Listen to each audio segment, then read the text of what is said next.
My name's Amberlynn and I wanted to start a YouTube channel for weight loss. I see a lot of videos of other people doing it and it's so motivating, and it's just something I'm really interested in doing. So as you guys know, highest weight, as you can tell by the title of this video, is 572.4. But I know how to like pace myself. You guys, I'm over 500 pounds. Like, I'm not gonna be, you know, running rampant like the next 150-pound person. It's just not gonna happen. Since the early days of YouTube, only a handful of creators have documented their entire lives online. But out of those few, even fewer spiraled into something so chaotic, so manipulative, and so bizarre that you just couldn't look away. Meet Amberlynn Reid, a self-proclaimed weight loss YouTuber who gained nearly 300 pounds on camera. Hi everyone. So I did my weigh-in and I was right on point. I was 368.0. This will be my first weigh-in on this channel. So last week I weighed 492.0 and today I weighed 495.6.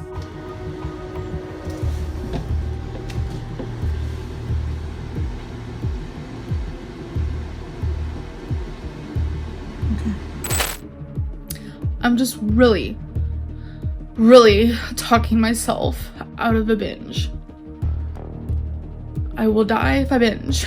So that's just where. Over the years, she's blamed everything under the sun for her lack of progress. Trauma, hate comments, broken scales, the weather, even her own audience. And that's not even the worst part. Behind the weight loss excuses and fake diagnosis lie darker truths. From filming her partners naked without consent to accusing an ex of SA only to be exposed later. The Amberlynn Reid rabbit hole runs way deeper and way darker. But before all this, it started in California, inside a house that was already broken. Amberlynn Reid was born on December 27, 1990 in California to George Reid and Krystle Reid, better known online as Mama Lynn. But any sense of normalcy ended there. Both of her parents were deep into addiction, and her mother, Krystle, wasn't just a drug user, she was a full-blown disaster. Krystle had a long rap sheet with the California Superior Court, racking up charges for drug abuse and other criminal activity. But one of the most disturbing incidents was when she physically assaulted her own mother and ended up in jail. Even worse, she bragged about it on Facebook. "I am in jail for beating my mother up. Sorry, I will be out next month." No shame, no remorse, just another day in the Reid household. Growing up in that environment took its toll on Amber. She's rarely spoken about her parents in depth, but when she does, it's always about the neglect, the abuse, the instability. My parents were drug addicts. They neglected me. I lived in a trailer that was falling apart with mold and holes. I saw my dad hit my mom more times than I can even count. And while those experiences were real, in later years, she'd also weaponized that trauma, using it as a deflection anytime her own toxic behavior was called out. But I always go back to the things that happened to me in my childhood, because those are the reasons why I am in therapy. Those are the reasons why I have BPD. That is why I have anxiety, paranoia, why I reached almost 600 pounds at one point, why I turned to food for emotional reasons, why I'm a food addict. The list can literally go on. Eventually, things got so bad that the state stepped in.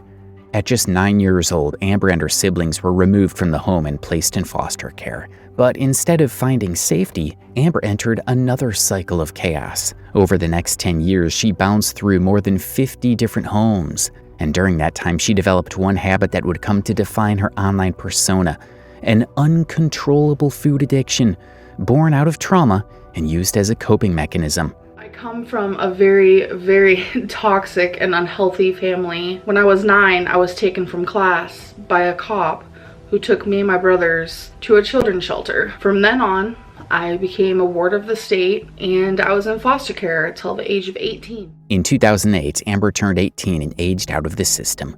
With no home and no plan, she had no choice but to return to her parents in Florida. That didn't last long.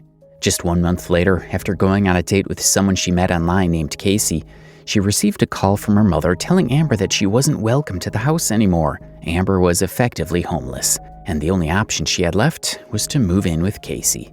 And that's exactly what she did. Amber moved into Casey's house, but it was never a stable setup. Casey's mother was already struggling financially and had just started a new relationship, so taking in Amber only added pressure.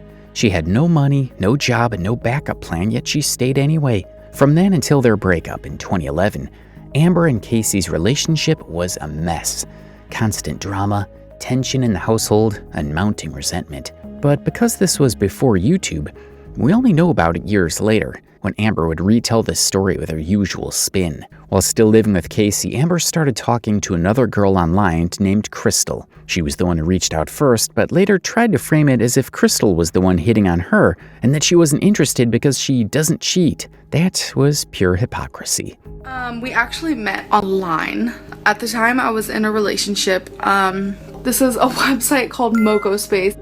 And Krystle, I added her, I guess, and she sent me a message. We just started talking. She did flirt with me a little. I tried to explain to her I was in a relationship. I'm not like that. I do not cheat. By 2011, Amber left Casey and immediately moved in with Krystle. Just like before, she brought nothing with her. No income, no independence, relying completely on Krystle and her family to support her. This cycle of jumping from one girlfriend's house to another would become a defining pattern in Amber's life. This is the area where Amberlynn first started testing the waters of social media. On Facebook and Twitter, she posted about her weight struggles, her loneliness, and her desire to change. But, as always, the tones swung wildly. One day she was fired up about turning her life around. The next, she acted like her world was collapsing. Then in July 2012, she dropped a claim that stopped people in their tracks. As of today, I am down 70.4 pounds since October. Never in a million years did I think I could do this. If true, it was huge. 70 pounds gone in less than a year. But this was Amber. No photos, no proof, no real evidence, just words on screen. It could have been genuine progress or just another stunt for attention. But in 2013, she took the next step. She created a YouTube channel promising that this time she would document her weight loss in front of the camera with no hiding. Hi, my name is Amberlynn and I wanted to start a YouTube channel for weight loss. I see a lot of videos of other people doing it and it's so motivating and it's just something I'm really interested in doing. The early response was promising. A few hundred subscribers, a flood of supportive comments, and people genuinely rooting for her to succeed. In her second video, she revealed her official starting weight, 368 pounds. Hi everyone. So I did my weigh-in and I was right on point. I was 368.0. This will be my first weigh-in on this channel. For a moment, it looked like the foundation was there, but Amber's pattern showed itself almost immediately. Within weeks, she was already breaking her diet, skipping workouts, and serving up a carousel of excuses. The optimism didn't just fade, it cracked wide open. I was losing a lot of weight, and then all of a sudden, our other scale broke, and it discouraged me, and I ended up gaining a lot of weight, and so they got me this one. So Friday, I ate more than I should. Saturday, ate more than I should. And last night, I ate more than I should. I don't know why I do this to myself. And the cracks grew stranger. Instead of sticking to the basics, she started pushing bizarre ideas, like claiming the real way to lose weight was to eat more calories, not less, more. I try to explain to her she doesn't need to lose weight every single day. Just because you stay the same, even if you stay the same for 5 days in a row, that does not mean you need to lower your calories yet. There are a lot of studies proving that the more you eat, the less, or the more you eat, the more you'll lose weight. Sorry. Plateau at that really low amount of calories. If you eat more, you'll lose weight. I know so many people that it's happened to, and I tell them, up your calories. I swear to God, up your calories by 400 and see what happens, and they lose weight. When the weight loss channel stopped showing weight loss, the audience's patience wore thin. Amber pivoted into daily vlogging, but the content was just as hollow as her promises. She rarely left the house, had nothing interesting to film, and the videos quickly became background noise. Views dropped, engagement slipped, and then came the first spark of what would later define her entire online career. Amber noticed 3 dislikes across 3 separate videos. That's it, just 3. But instead of ignoring it, she made a full video meltdown about the so-called hate. I noticed I got 3 thumbs down. 1 on one video, 1 on another video, 1 on another, and it makes me kind of sad, to be honest. I knew getting into YouTube that this was gonna happen, but why so soon? But I must say, just because I got 3 thumbs down doesn't take away the fact that I've gotten so many thumbs up and so many views and so many subscribers, and I just want to thank every single one of you. This was the first real glimpse of how Amber would handle criticism moving forward. Her fixation on negative comments didn't just reveal insecurity, it encouraged more of it. The more she fed into it, the louder it got. And as the hate grew, so did Amber's erratic behavior, setting the stage for what would become an ongoing spiral of drama and self-sabotage. Outside her early YouTube uploads, Amber often portrayed her relationship with Krystle as sweet and stable. She made it seem like they were happy, supportive, and growing together. But behind the scenes, things were far from healthy. Cracks were already forming, with one of the earliest issues being Amber's compulsive need to film. Krystle was shy and private, someone clearly uncomfortable with being on camera. Amber knew that, and she ignored it. You know, I would film my girlfriend more, but she doesn't like being filmed. I don't know why. Because she's beautiful. She just gets shy. She is like the shyest person I've ever even met in my life. Time and time again, Amber kept filming even after Krystle asked her to stop. In one clip, Krystle quietly told her she didn't want to say anything on camera. A moment later, Amber had the lens in her face anyway. Someone wants to say hi, you guys. Oh, you're a model just then. Your hair looked beautiful.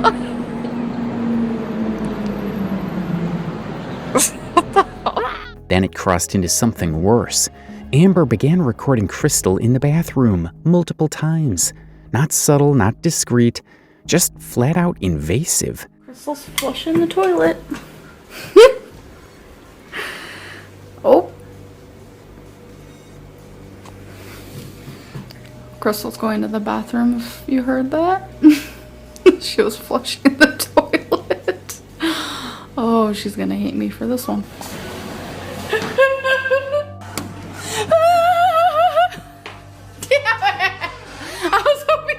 And in perhaps the most disturbing example, Amber admitted to accidentally filming Krystle naked on the toilet. She claimed she edited it out, but the fact that it happened at all says everything. Part of this came down to content. Amber's vlogs were painfully uneventful, and Krystle became the only new element to keep things from being completely stagnant. But the cost was clear. Krystle's discomfort was being used as filler for a failing channel. But it didn't stop with filming. Amber began sharing deeply personal details about Krystle online without her consent. But I just wanted to let you guys know, if you hear that in the background constantly, it's because it's bothering her so bad. And the best way that she describes it is it literally feels like there's just a lump sitting in her throat. And I feel so bad for her, but I have faith. So, an update on Krystle's boob. If you guys haven't watched the video where I was talking about it, what was happening was we found a lump, and it was super swollen and red and extremely painful, and the lump wasn't on the outside of her boob, it was on the inside. So it wasn't like a boil, it wasn't anything to that effect, and it wasn't a cyst because I've had a cyst before, and cysts aren't like that. So, and if that wasn't already a massive violation, it got worse. In another video, Amber showed an explicit photo related to Krystle's medical diagnosis, completely uncensored. No warning, no filter, nothing. It was shocking, inappropriate, and honestly disturbing. Yeah, so I just wanted to show you guys. So with her permission, here it is. This one right here is her stomach. You guys can tell it's swollen. Right here is extremely swollen, like this part and that part. You can just tell, like that big like circle thing, all that right there. Like, I'm not a doctor, so I don't know the technical term for all this. And this, that's why they did a biopsy. By this point, Amber was invading Krystle's privacy in every way imaginable. But there was something else in these videos that made things even more off. Krystle was the one who was sick, the one who needed care, yet Amber kept making it all about herself. She talked at length about how she was scared, how she cried every day, and how hard it was for her, as if she were the one receiving the diagnosis. There was no real comfort, no visible effort to support Krystle, just Amber making herself the emotional focus in a situation that had nothing to do with her. And this wasn't a one-time reaction either. It was a pattern, something she'd continue to do in future relationships. And while Krystle was generally passive and soft-spoken, there were rare moments where she stood up for herself and pushed back. But Amber wasn't the type to take feedback well. Whenever Krystle confronted her, Amber would either deflect, downplay it, or act like she was the one being attacked. Krystle! What? Say hi. Huh? Okay. Say hi. Say hi. See, I wouldn't mind it. Like, I like to film. You're not okay, that's embarrassing. Nice life. Well, I feel like I'd succeed in a reality show. Like, I feel like I wouldn't mind the camera in my face all the time. This close. Okay, let's watch it. Yep. Please. The worst part? Amber did all of this, violated her partner's privacy, filmed her discomfort, shared her diagnosis for content that barely got views. Her channel wasn't monetized and the engagement was low. You'd think at some point she would try to get a job. She was already 24 years old, living rent-free in Krystle's family home, with every expense, food, housing, bills, paid for by people who barely knew her. But that never happened. Instead of even attempting to work, Amber came up with a laundry list of excuses for why she couldn't. I really, really, truly want a job, but I cannot get one because I do not have a car, I do not have a license, and I do not have transportation. And unfortunately, where I live, they do not have buses. Sure, maybe it's true that transportation was a genuine barrier at the time. Not everyone has easy access to reliable travel, and that can make getting a job difficult. But what about online jobs? Remote work, freelancing, data entry? There were plenty of options that didn't require her to leave the house. Work at home jobs I would not be able to do because the internet on my laptop is horrific and my laptop is very slow. Jobs wouldn't approve me anyways for that. I've tried before and most of them you have to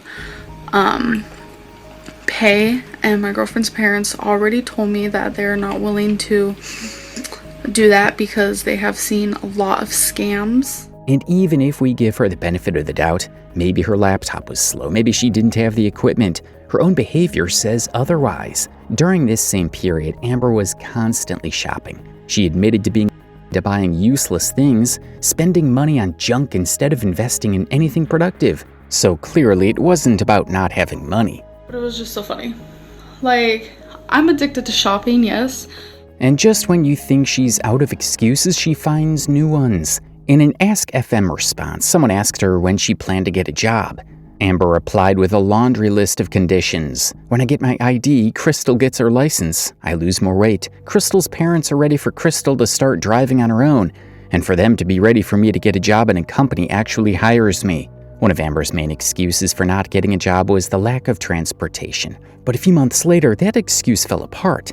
Krystle got her driver's license and the car, meaning Amber finally had a reliable ride to and from any potential job. You'd think that would be the turning point, that she'd at least try to contribute now that the barrier was gone. But of course it wasn't. Instead of taking the opportunity, Amber pivoted to a brand new excuse. She claimed she had a phobia of being in a car when someone else is driving. Her words, "I have been in 2 car accidents in my life and they both have affected me. Not only that, but if I ever did drive, I would probably trust myself behind the wheel after lots of practice, and I'm more than positive I would be good at it. But I don't trust other drivers. Driving is just such a weird concept to me.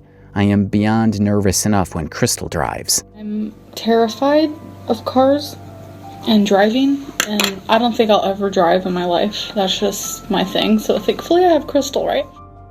And I've already have this really big fear of car crashes because of a few crashes I was in when I was younger, so. But this is just a lie because Amberlynn had multiple vlogs where she was casually sitting in the passenger seat, laughing, chatting, looking completely relaxed, zero fear in sight. So much for that phobia. You know, it's like a freedom thing, and we're gonna be independent soon, and this and that, and I'm just so freaking excited for this, like. But it gets even more ridiculous. There's actual footage of Amber driving the car herself, despite claiming she had no experience and was traumatized by previous accidents. And how did she look? Not scared, not nervous, not even slightly uncomfortable. I'm moving the car. Are you going in circles?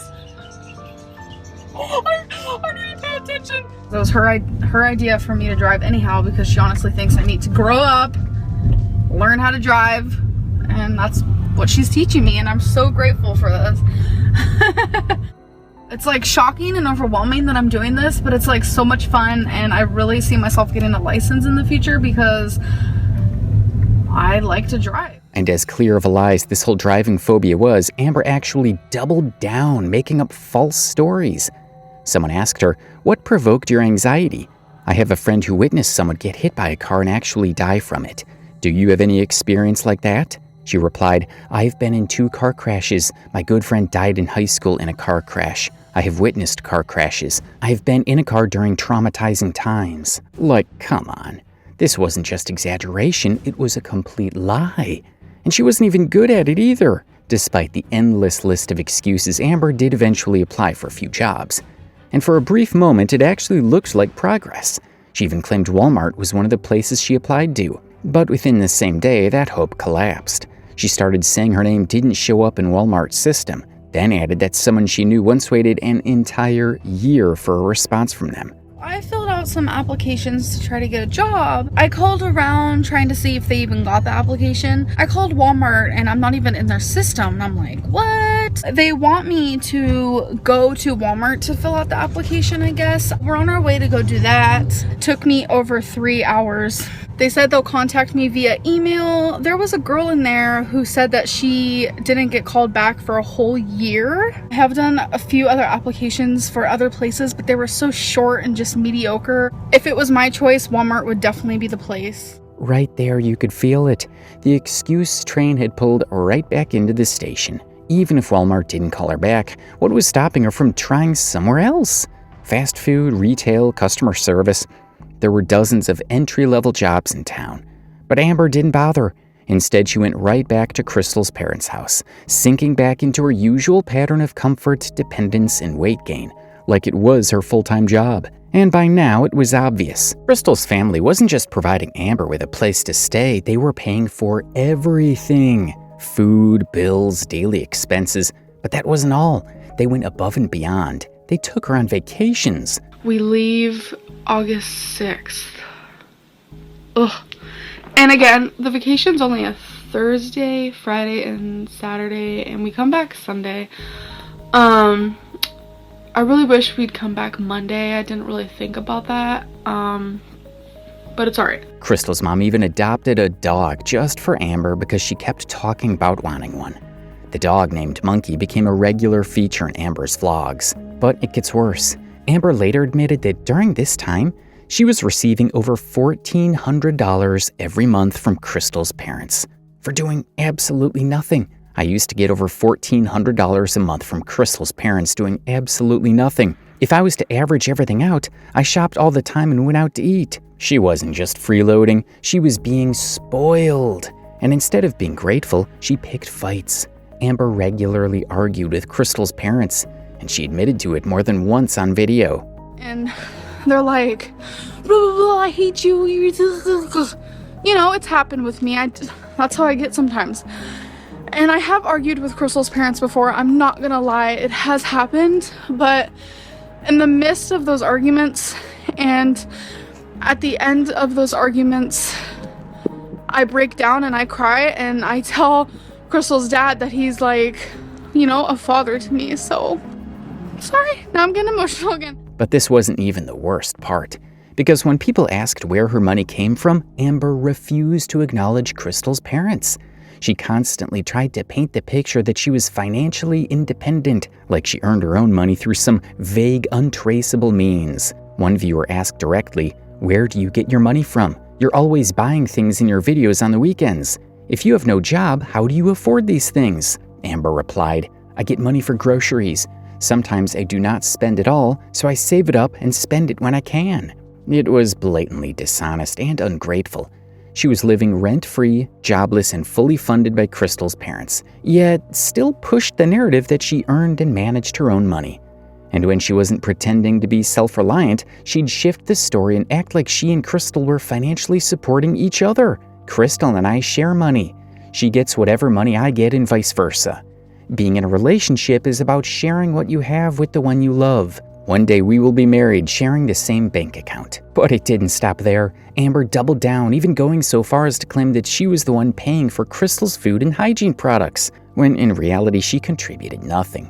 When someone asked if she paid rent, Amber said this, "I pay in ways that I can. I buy my own food. I pay for Krystle's food. I buy all of our hygiene products, etc. Since I moved in, her parents don't have to pay for any of that for their daughter anymore." That level of delusion is wild.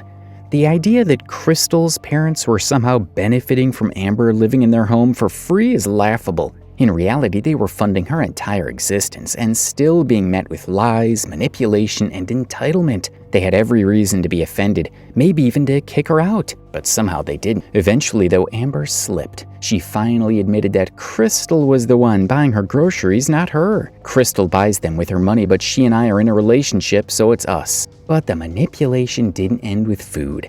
Amber also had a way of making Krystle give her anything new she received. One time, Krystle's parents bought her a brand new 160-gigabyte iPod.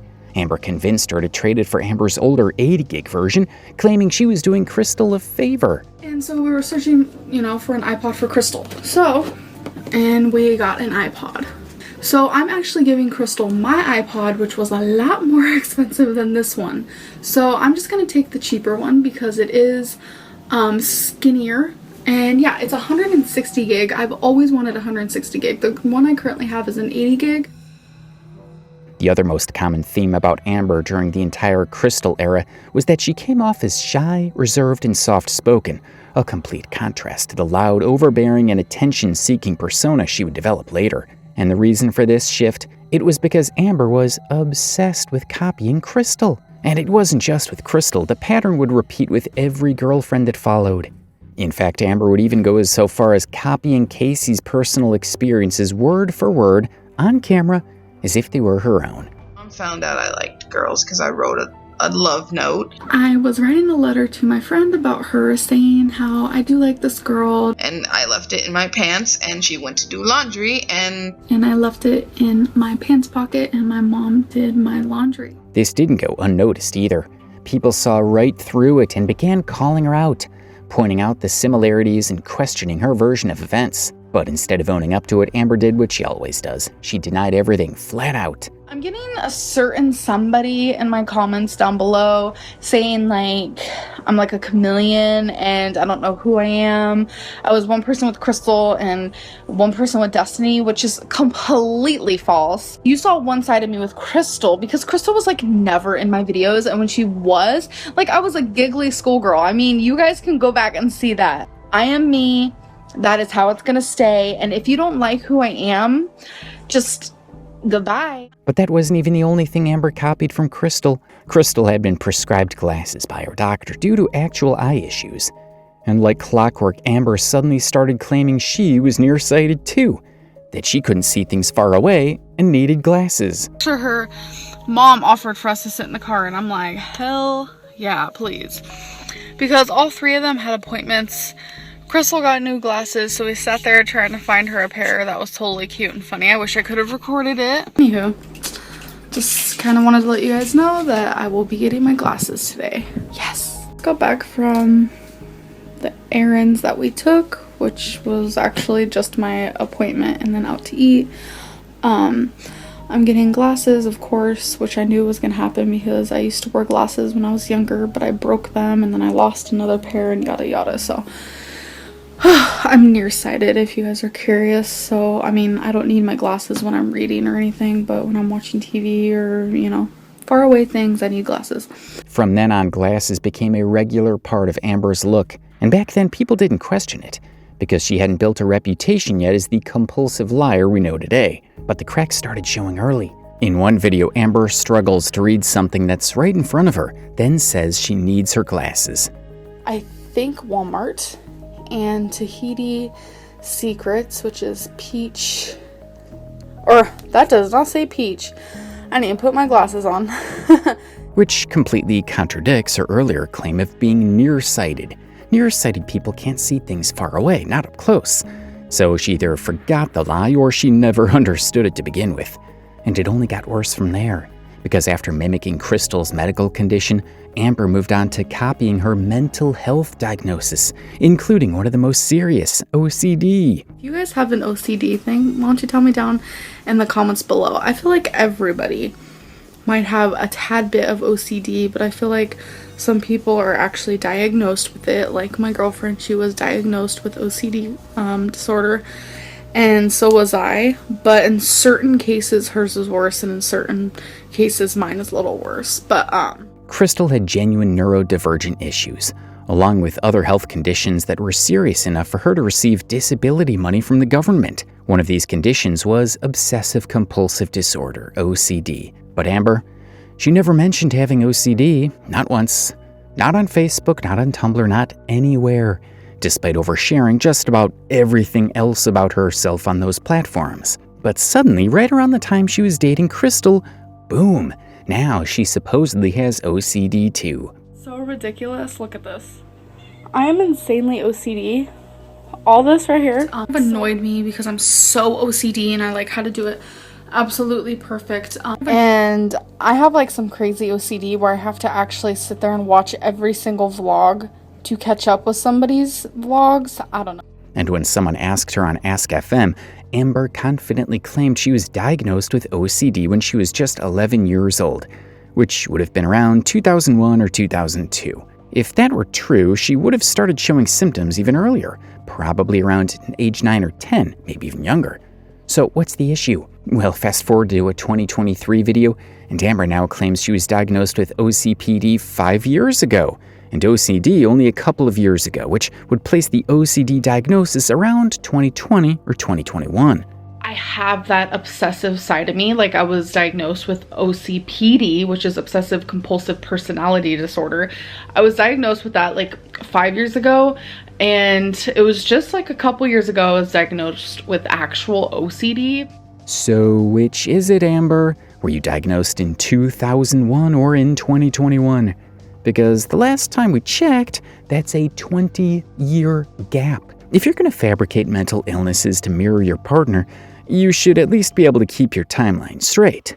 But that's not even the worst part, because in so many of her videos, Amber has this habit of lecturing others, criticizing people for joking about OCD, saying how offensive and insensitive it is, and of course insisting that she's never done anything like that. When I was younger, I was diagnosed with obsessive compulsive disorder. A lot of people joke about having OCD or being OCD with certain things, but it's not really something to joke about when someone really has it. But the truth, Amber was constantly mocking Krystle behind the scenes, making fun of her OCD and her compulsions like it was some kind of joke. Since I gave you guys an OCD thing that I do, I'm gonna tell you one that my girlfriend does. Are you guys ready for it? She washes her hands. She washes her hands. Oh. Okay, what I mean by she washes her hands is, she does it quite often. Like, I mean, she'll wash her hands after pretty much like anything that she does. So while Amber's online preaching was all about don't invalidate mental illness, she was literally invalidating the person she lived with, the person she claimed to love. It's no wonder Krystle probably felt ashamed of her OCD, to the point where she would avoid doing her compulsions around Amber just to avoid being judged or ridiculed. And that brings us to Amber's next bold-faced lie, her claim of curing some of Krystle's obsessions just by being around her. You know, it's nice to say that I was able to kind of, you know, cure some of her OCD things, because now she has someone, you know, there for her and with her. Let's be real, Amber wasn't curing anything. She was just making Krystle uncomfortable enough to hide her condition and then taking credit for it like she'd performed some miracle. Despite trying so hard to mirror Krystle's life, Amber couldn't help but tear her down at every turn. And not in a joking way, in a way that felt bitter, jealous, and mean-spirited. Krystle loved anime plushies. Her entire room was filled with them. But Amber would look at those plushies like they were disgusting, rolling her eyes, acting superior, and clearly trying to make Krystle feel small. Those are Rock Band drums. Those are anime plushies. No, they're not mine. Yikes.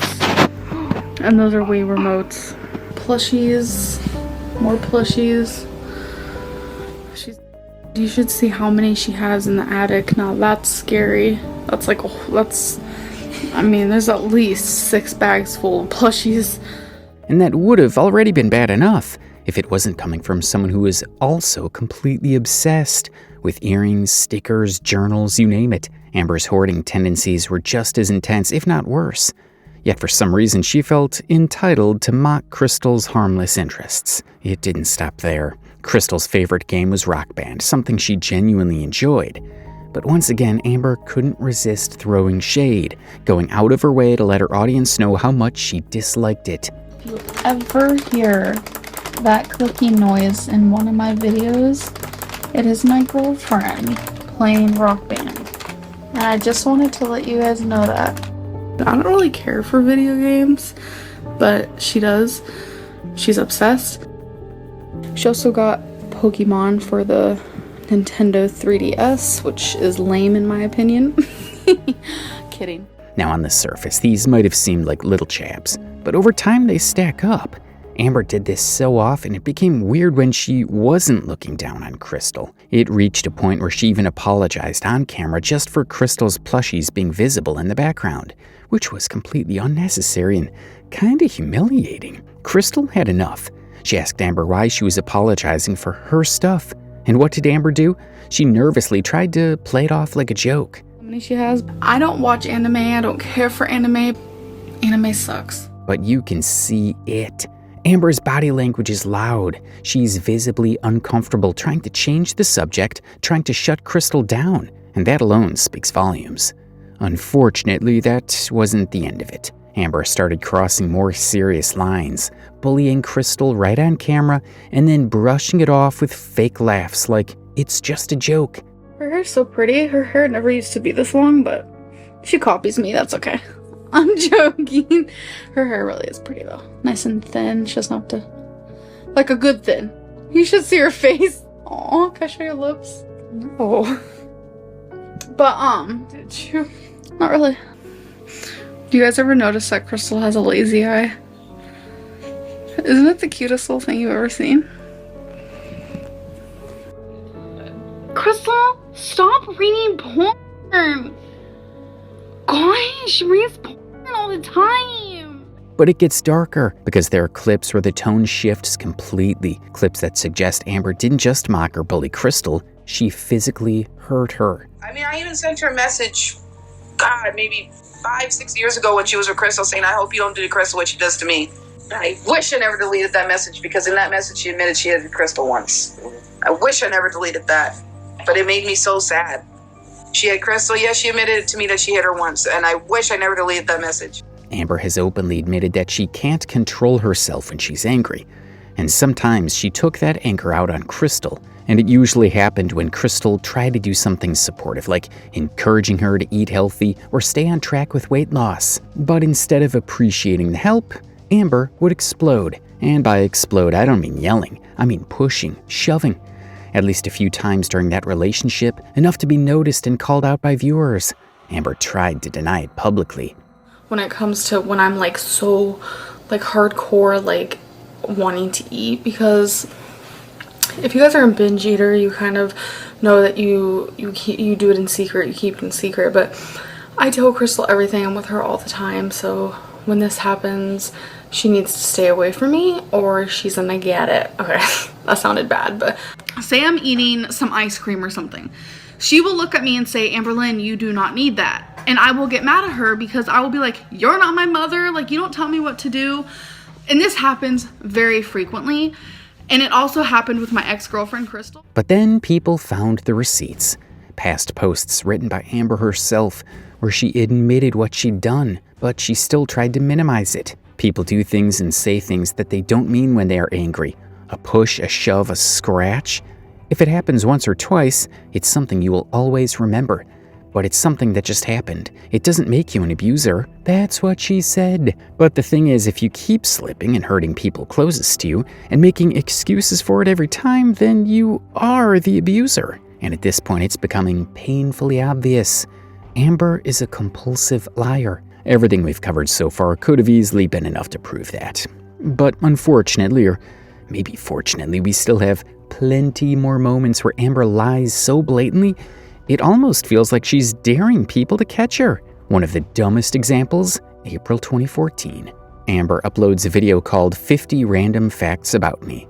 Not even 2 facts in, she drops one of the most ridiculous claims she's ever made. She says she was diagnosed with ASMR. Yes, diagnosed with ASMR. 2, I have ASMR. To give you some context, ASMR isn't a medical condition, nor is it something you can be diagnosed with. It's simply the sensation triggered by soft sounds or whispers that can help certain people relax, sleep, or ease anxiety. The fact that Amber claimed otherwise only shows she had no clue what she was talking about, or more likely that she was just lying yet again. When people later questioned her about this on livestream, Amber backtracked, saying she was only trolling and didn't really mean it. But the video itself doesn't suggest she was joking. It looked serious, like most of her random fact videos. In your early videos, you said you had ASMR. What does that mean? I'm sorry, I've just been thinking about this a lot. Oh my god. Hope you're having a great day and hope this is under 30 seconds. Thank you. Okay, I love this question because I think this is a really good example of like when people think I'm trolling when I'm not, but then when I am trolling, people think I'm serious. I tweeted, which I can find the tweet, I'll put it here, I hope I can find it. I said I was diagnosed with ASMR. I was trolling. This was like the beginning of my trolling era.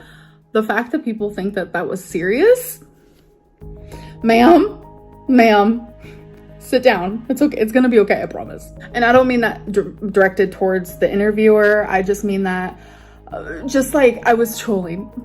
Now you'd think after making a fool of herself once, she'd drop the subject. But no, on Tumblr, Amber doubled down, again insisting she had been diagnosed with ASMR. She even worded it as if it were some lucky medical lottery. Not many people know what ASMR is, which is shocking to me, but I have had it since I was a little girl. ASMR videos are great to watch if you are lucky enough to be diagnosed like I am. And if that wasn't embarrassing enough, Amber later leaned into the trend and actually started uploading ASMR-style videos, briefly trying to make them part of her niche. And honestly, this whole thing's just pathetic. Not only because Amber lies constantly, but because she's so bad at it. If she actually wanted people to believe her, she could have at least kept her story straight. Instead, she piles on so many lies that she can't even keep track of them. And eventually, she always exposes herself. Meanwhile, behind all of this, Amber's relationship with Krystle was slowly falling apart. And honestly, it's a miracle Krystle stayed as long as she did with everything Amber was putting her through. By April 2015, she finally had enough and decided to end things. Krystle and I were having like a little issue. We were trying to work it out for about 2 weeks. We didn't tell anybody. We just kept everything private completely. And on April 1st, everything kind of blew up into smoke. We decided to break up. But here's where things get even weirder. Even after the breakup, Amber didn't move out right away. You can imagine how uncomfortable that must have been, living with your ex under the same roof. Any normal person would have had the basic decency to leave. Not Amber. Instead, she tried to spin it, saying Krystle and her parents loved her and begged her to stay. We tried to take the most grown-up approach over just the whole situation. We told everybody individually. First thought that a lot of people thought was that I'd be moving, and a lot of people cried because they didn't want me to move, and eye-opening how much people care for me here and how I'm loved and wanted, and it's crazy. We tried about 5 days after Krystle and I broke up. Krystle looked at me and she told me that she missed me. She feels like she'll be with me again one day. It's complicated. It's a very confusing situation because I'm still living with her. She even claimed it was Krystle's idea for them to keep sharing the same bed. And when people questioned this, she doubled down, saying Krystle could have just moved out instead. Which makes zero sense, since this was Krystle's room in her own house. Where exactly was she supposed to go? And it gets worse, because Amber didn't just overstay her welcome, she also kept exposing deeply personal details about Krystle, even after the breakup, something she had no shame in doing publicly. Is Krystle in a new relationship also? No, I don't think so. She is talking to other people, but no one is really, interesting her as hard as, me and Destiny are. Eventually, Amber did move out. But don't get it twisted, it wasn't out of respect or because she realized how awkward it was. No, the only reason she left was because she had already lined up her next girlfriend to mooch off. On top of that, I have met somebody new. I will be moving into a completely different environment, completely different state, and just leaving everything that I've formed here. It's a very, very big decision that I have made for myself. I don't feel like I'd be moving if I didn't meet Destiny, no. My whole life I've relied on other people, especially being in foster care. And this marks the beginning of a new era, Destiny's era. Like most of her relationships, Amber met Destiny online, through an app called Who's Here.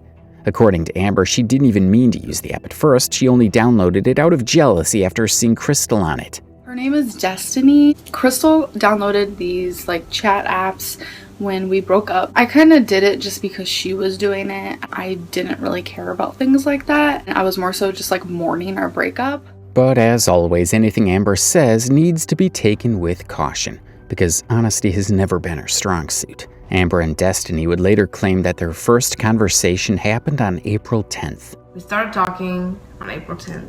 Yeah, we started talking April 10th. So it kind of happened quickly, everything, but that's okay. But this directly contradicts Amber's earlier statement on Ask FM, where she admitted they actually messaged for the first time on April 3rd, just 2 days after her breakup with Krystle.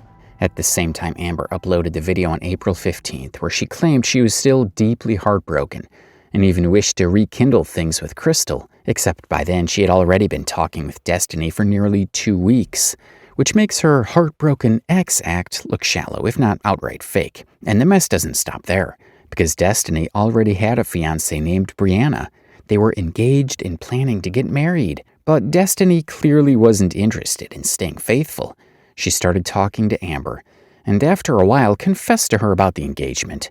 Amber reacted dramatically. She called Brianna directly, told her everything, and even labeled Destiny a cheater. Destiny said how I messaged her ex from California. Yeah, I messaged her to apologize because I didn't know she had a girlfriend. Like I said, I never come from a bad place, even at that time. I messaged her. I wish I still had the messages.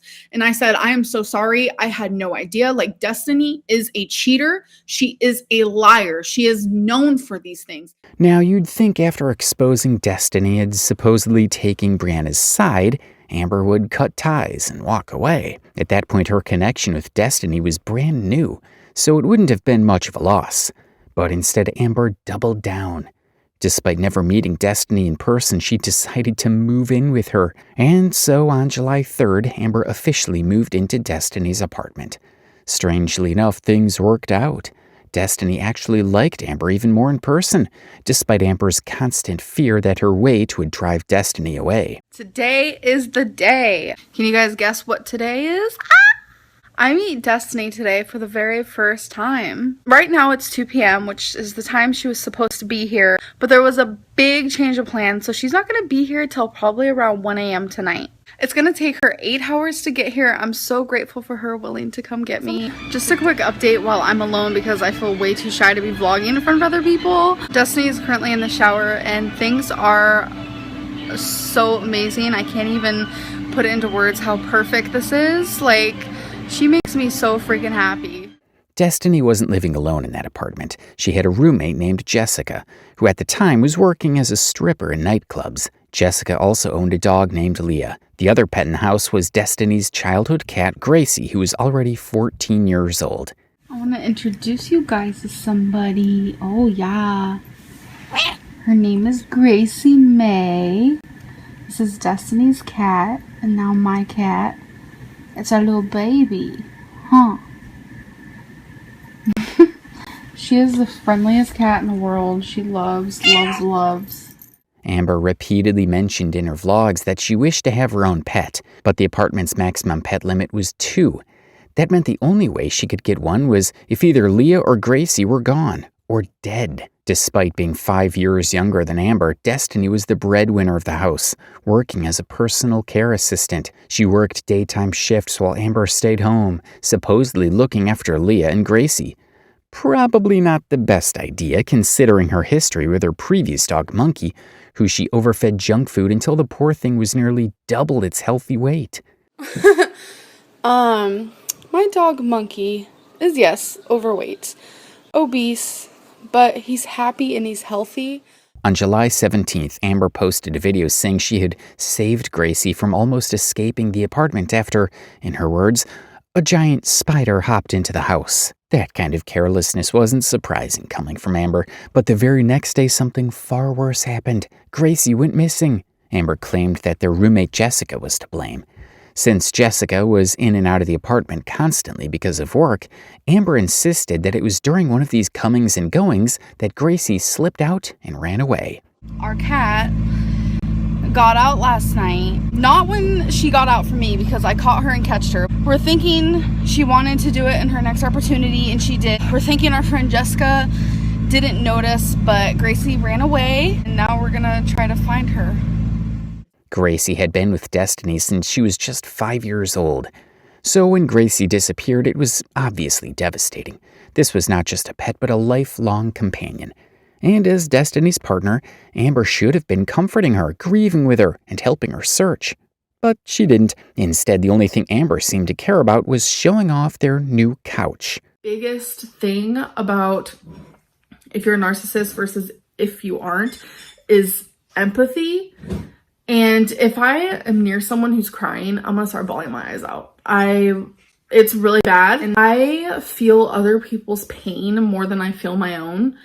And I honestly hate that part of me more than anything because it's humiliating. It is. And it's like I'm able to go in people's shoes and like understand them and see their point of view, and it's like I feel other people's like emotions like a lot.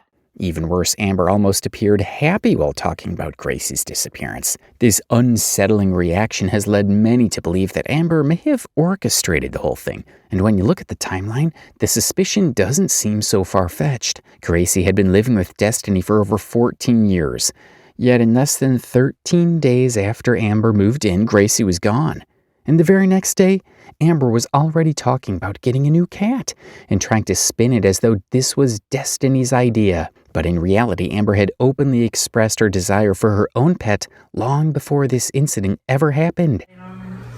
So much for that. I am freaking horrible at keeping secrets when it comes to something to do with me. I'm sure you guys could figure out that Wasabi Fun means we are getting a kitten. The reason why I call it the Wasabi Fun is because for years and years now, I have wanted my own cat of my own that I adopted myself, and I really wanted to name it Wasabi. I did see a cat today that I really liked. Something just didn't seem right with it, plus the adoption agency was taking too long to get back, and I was just like, you know what, it's just not worth it. On the day Gracie went missing, Destiny admitted in a vlog that if someone picked Gracie up, she probably wouldn't get her back. Gracie didn't have a collar with Destiny's name or phone number, so there was no way for anyone to return her. But here's the twist. A year later, when Amber was asked about Gracie, she gave a completely different version of events. Gracie always had an ID tag with her name on it and Destiny's phone number, so whoever found her just decided to take it upon themselves to not call us. That YouTube comment wasn't even the first time Amber claimed Gracie had an ID tag. She had already said this same thing multiple times on her old Ask FM. But this was nothing more than a lie Amber made up herself to dodge accountability and redirect the narrative. Instead of taking responsibility, she shifted blame onto two convenient targets: some hypothetical stranger who supposedly ignored the tag and her roommate Jessica. Just days after Gracie disappeared, Amber was unsure if Jessica was even responsible for letting the cat out. But as months went by and the questions kept coming, Amber's story hardened. She suddenly became certain Jessica was the one who let Gracie escape, accusing her of being careless. Despite all of Amber's excuses, many viewers suspected it was Amber herself who let Gracie out. One popular theory is that she deliberately lured Gracie toward the door using the red laser pointer she often played with. Get it, Gracie?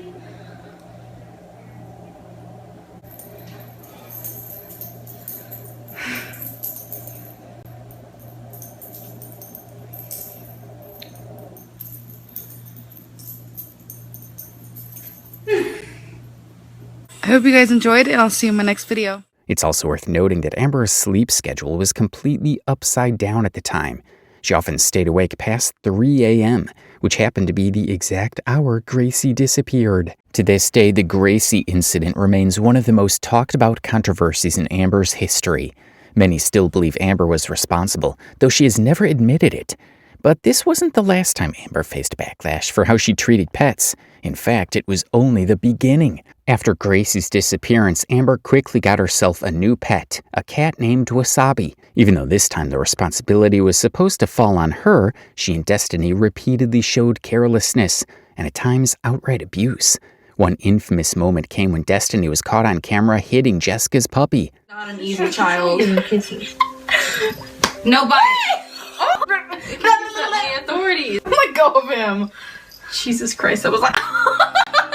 No, baby, because the dog's back there. No, she's sleeping. She's okay. She's not sleeping. Hey. Ew, it's probably leaking. Ew. Say bye, Chaplain. Amber's reaction to this was bizarre. Instead of being concerned, she brushed it off, all while holding Wasabi in a way that many considered clearly inappropriate and unsafe. Despite this, Amber and Destiny went on to get another dog, Twinkie. Twinkie was already in rough condition, overweight, anxious, and visibly neglected. Rather than giving the dog the extra attention it desperately needed, Amber treated it with the same disregard as the others. In one shocking incident, Amber and Destiny went on vacation, leaving Twinkie behind in Destiny's house. When they returned, they found Twinkie locked inside a closet, forgotten for more than 30 minutes.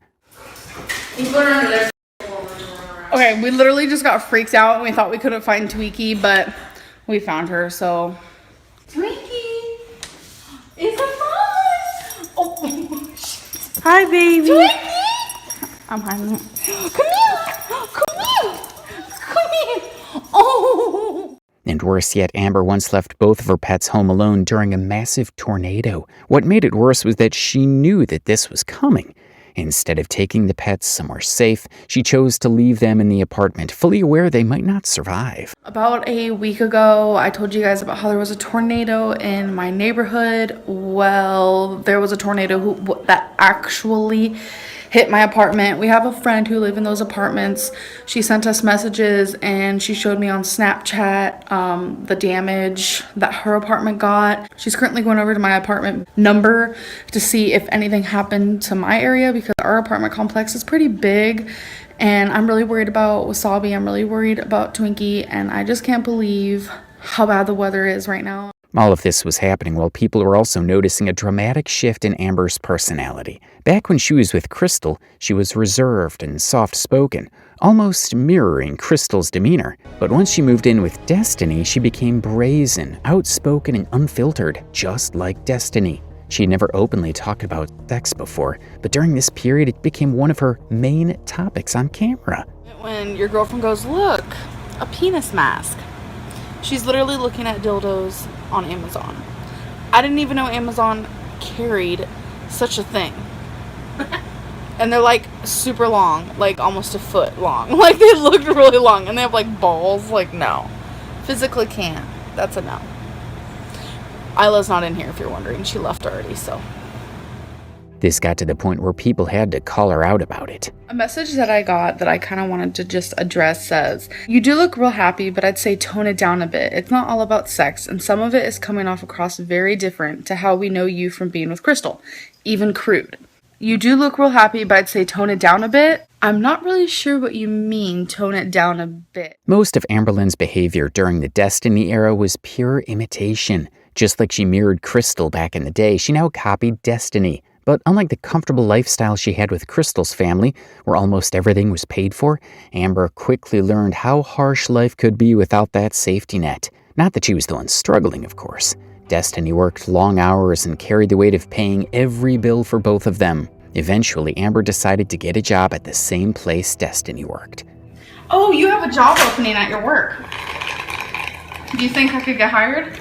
I don't know. You don't want me to. I do want you to. I'm just saying I don't know. I mean, why wouldn't they want me? I'm sure they would. I'm freaking awesome.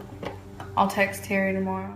But while Destiny's role required actual qualifications, Amber's didn't. Still, in typical Amber fashion, she exaggerated her position, claiming it was better than Destiny's and that she even made more money. On top of that, Amber's worst habits began to creep in, filming people without consent. She started vlogging at work. Destiny didn't mind, but the other coworkers certainly did. Some were so frustrated they told her to stop multiple times. Amber didn't just ignore them, she filmed in the most uncomfortable ways possible, even catching people while they were changing clothes. I don't really consider myself fast on my feet, so I'm gonna push myself the hardest I can. You guys, I officially have a job. Is it gonna work out? I freaking hope so. Like, I officially have a job. Ah! Like, I'm so proud of myself. And if that wasn't enough, she broke the rules of the care home by filming residents, showing zero concern for privacy. It's like a thing, and you're supposed to be wearing gloves, but I already took those off. Anyways, someone's coming. Hold on a minute. Whoever comes by tonight, I'm gonna fix my pan. I don't know how. Okay. Somebody done it. I don't know how they done it. Okay. It can be fixed, but they ain't got the 72 like I like on it. Okay. We'll get it fixed. Good, thank you. You're welcome. Have a good night. You too. Both of you. Thank you. Even at home, Destiny sometimes had to deal with Amber's invasive filming. She would record her during private moments, like while changing or even in the shower. This wasn't new behavior. Amber had done the same thing with Krystle. The only difference was that Destiny spoke up and made it clear she was uncomfortable. But the controversies didn't stop there. In another vlog, Destiny casually dropped a racial slur on camera. Jesus Christ is my Shocking on its own, but the way Amber handled it was even worse. She could have edited it out or censored it. Instead, she left it untouched. The video is still on her channel 10 years later, and somehow it gets worse. When viewers called her out, Amber replied with one of the most tone-deaf non-apologies imaginable. I apologize if this offended you. Like, I seriously, deeply apologize. I have a lot of family members, cousins, uncles who are African American, and they call me that all the time. So in habit, I say it back to them, and they tell me all the time that in their culture, not saying yours, that it is almost a sign of respect. I understand that what Destiny said was probably out of line in mixed company, but to her, she did not mean it in a derogatory way at all. I guess I just am so used to never offending anyone with that word that I did not think anything of it. That's not an apology, that's deflection. Instead of accountability, Amber invented family members we've never once heard about and used them as a shield to justify a slur. And let's not forget, Amber has always said her heritage is Portuguese. My nationality, I can't even talk, is Portuguese. And in all the years Amber has been oversharing her personal life online, not once has she ever mentioned these so-called black cousins or uncles. It was a last-minute excuse, something she clearly made up just to dodge criticism. But ironically, this wasn't the only time Amber invented imaginary relatives of a different race. In another moment, when Destiny made yet another racist remark, Amber jumped in with even more deflection. She claimed she had relatives from Mexico and that she had dated someone of a different race. Therefore, she couldn't possibly be racist. Both claims, of course, were complete lies. Like, anytime I go to a restaurant, chicken tenders. I'm all about chicken tenders from Denny's, like, holy shit. When I was living with my dad, we would go to this one restaurant, it's called La Hacienda. We would go there literally like twice a week. And like, I'd get so tired of eating Mexican food twice a week, I'd get the chicken tenders they have. They could be good. And they Mexican chicken they even tenders. like learned, they're like, oh, you had chicken tenders today, or you have, you know, Mexican food today.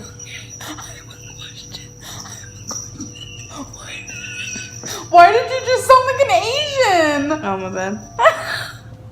Okay, just to clarify, we are not racist. We love everybody of color. Can you please clarify so people don't get mad at that?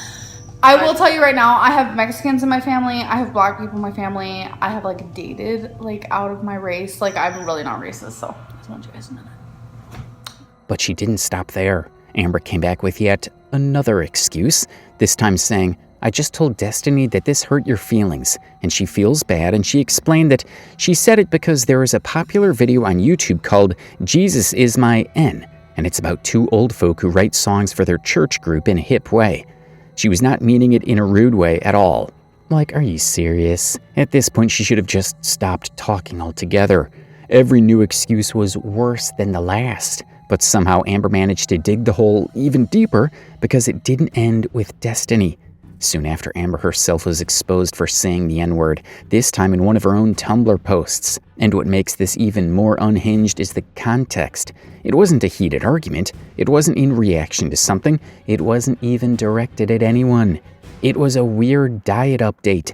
She was casually talking about eating less at Ryan's buffet. And then out of nowhere, she just drops the N-word. For no reason, no context, nothing. And when someone called her out for it, she went straight to her default setting. Deny, deflect, blame someone else. This isn't mine. Someone else made this. People do like that all the time, unfortunately. It was her own verified Tumblr account. The post matched her exact writing style, and it followed her classic formula. Random food update sprinkled with chaos. There's no hacker, no imposter. She just got caught and lied about it. Because that's what she does when backed into a corner. Despite being exposed for all this, Amber kept working at the care home, recklessly filming and violating the privacy of anyone unlucky enough to be around her. But that didn't last long. Eventually, one of Amber's own viewers decided to tip off the care home manager about what she was doing. Story time right now. So this was actually about like a month ago, I think.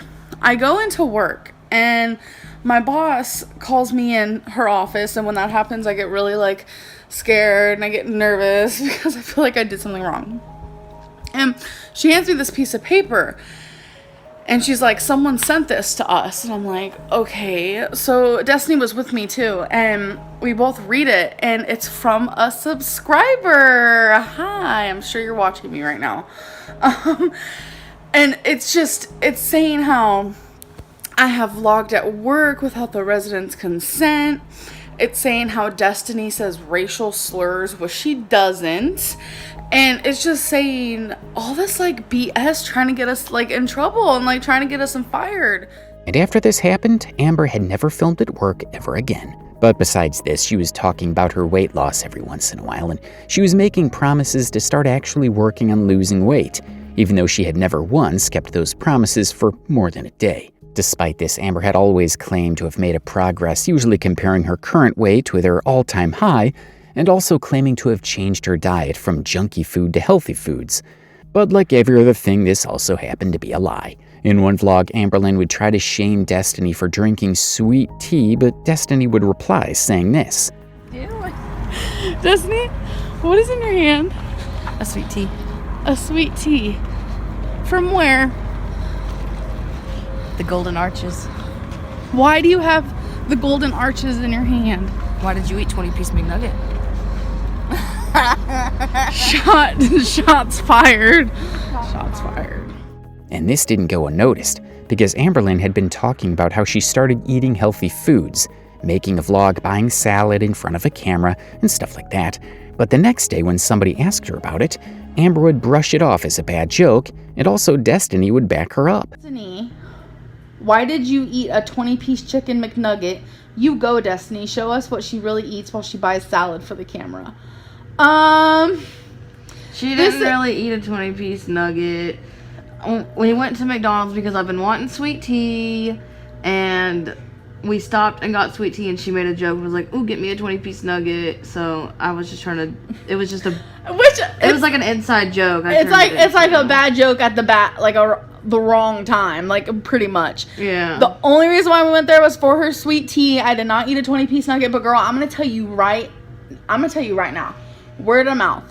Every time I go to McDonald's to eat, I get a 20-piece nugget. I'm gonna tell you guys that right now. I get a triple cheeseburger, not gonna lie, or 2. Though Amber spinned the narrative for now, it still wouldn't be forgotten, as people till to this day would question her and talk about it in various formats. Not just that, but Destiny would explain about it later after she broke up with Amberlynn. The 20-piece McNugget thing, she came back in a video and said that she had not eaten, or I came back and said she didn't eat a 20-piece nugget. She had me say that. She did eat a 20-piece nugget. She really did. I don't know why she had me say that. Besides this, Amber would be caught lying multiple times just so people couldn't see how bad her weight has gotten. One of those lies was she said Destiny's car seatbelt was broken when people asked her why she wasn't wearing a seatbelt, when the reality was she was too big to fit in it. Despite the reason being her uncontrolled binge eating, Amber would blame Destiny for her weight gain. Once again, this would also turn out to be another lie, because Amber herself would admit later how Destiny was trying to help her diet properly, and she was the one who was acting inappropriately instead of Destiny. But this wasn't the only cracks showing in what seemed immaculate relationship. One day while both were shopping at Walmart, Destiny would playfully call Amber Pookie, which was a common pet name she used to call her ex-girlfriends, and Amber for some reason got so mad at Destiny and decided to run away. Like, we weren't even moved in together a month, and we got into that huge argument where I accidentally called her Pookie, and she walked home from Walmart. That was not a month living together. Are you serious? I really didn't care. I was like, I mean, if you're not going to answer my texts, you're not going to answer my calls, and you're running away on a scooter in Walmart, I'm going to just leave you there. So that's what I did, and I left her there. And she walked home. And yet one of the most disturbing things Amberlynn did came when a girl named Libby came into the picture. Libby was their roommate, Jessica's sister, and she was only 15 years old at the time. Even though at first Libby's presence was making Amber's vlog less boring, it also took a couple of days for cracks to show. Amber would start filming Libby inappropriately, just like how she used to do with Destiny and Krystle. Messy. Damn hair. Good morning, Libby. How'd you sleep? Pretty good, I guess. I have this weird... Look at all these boxes. I know, it's for wasabi. Alright, Good old time. tell YouTube about your dream. My dream? You want me to hold it? But this wasn't even the worst part, because Amber and Destiny would act in a very sexual way around Libby, and it almost felt intentional while Libby was looking visibly uncomfortable about it. Sleeping on mama. So, should you read the words, like the questions, and then we'll... What? We're busy. That's what you're talking about. Even though she would later regret it, Amber would start spending money on Libby. She would take Libby to dinner, buy her gifts, and even buy her school materials. And if this isn't a bad thing by itself, If anything, it's something to appreciate since Amber never has been financially independent before, let alone help someone else, but there's a missing story here. From the way they hang out and also Libby being a consistent part of Amber's daily life, this came across as Amber having a sexual interest in Libby. And this isn't a light allegation either, since Libby was only 15 years old at the time. But it would look even more bad for Amber once an Ask FM post was discovered where she talked about her views on dating someone who's a minor. How can I judge someone if they are sexually attracted to children? I constantly get backlash for it, and the only reason why I say that is because I can't help who I am attracted to. And this, alongside many other things, made people suspect that Amber might be trying to manipulate Libby using money. And this would even make some more sense after Destiny said this about Amberlynn. Does Amberlynn use money to control people or situations? Yes, she does. But even worse, Amber wasn't just buying Libby food or any other stuffs, but she was also buying Libby sexual toys, as she hinted at saying this in the clips. I'll have a joke that Libby's our kid because we buy her food and we buy her toys. Toys? We buy her toys. Like, either it makes it sound like I'm 5 or it makes it sound like you're buying me like dildos. I'll let them try to figure that out. Try to guess. Not only this, but this whole time Amber seems to not care about Libby being a 15-year-old, even after people called her out for it multiple times. She intentionally uses sexual words and makes sexual jokes around Libby. Amber had also been trying to shrug this whole Libby being a minor thing, saying age is just a number, and that she doesn't care that much when it comes to Libby. I am fine with an 18-year-old dating a 30-year-old if their maturity levels match each other. Age doesn't decipher how mature someone is, experience does. Despite what happened so far as unsettling enough, Amber would manage to even outperform herself by doing something so disturbing the next time. One random night, Amber, Destiny, and Libby, all 3 of them were at the beach chilling when a random dude showed up and asked them to join them.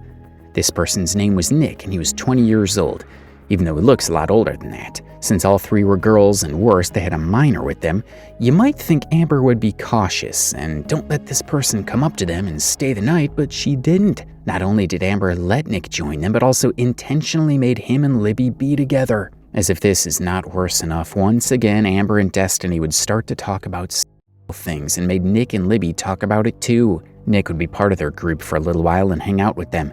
And every time, the whole dynamic of Amberlynn and Destiny seems to make Libby and Nick be together. There were even a few times where Amber let Libby hang out with Nick without any other's presence. And this didn't sit well with viewers. Amber would get questioned about Nick and why'd she put Libby, who was a minor, in such a vulnerable situation with a guy they barely knew.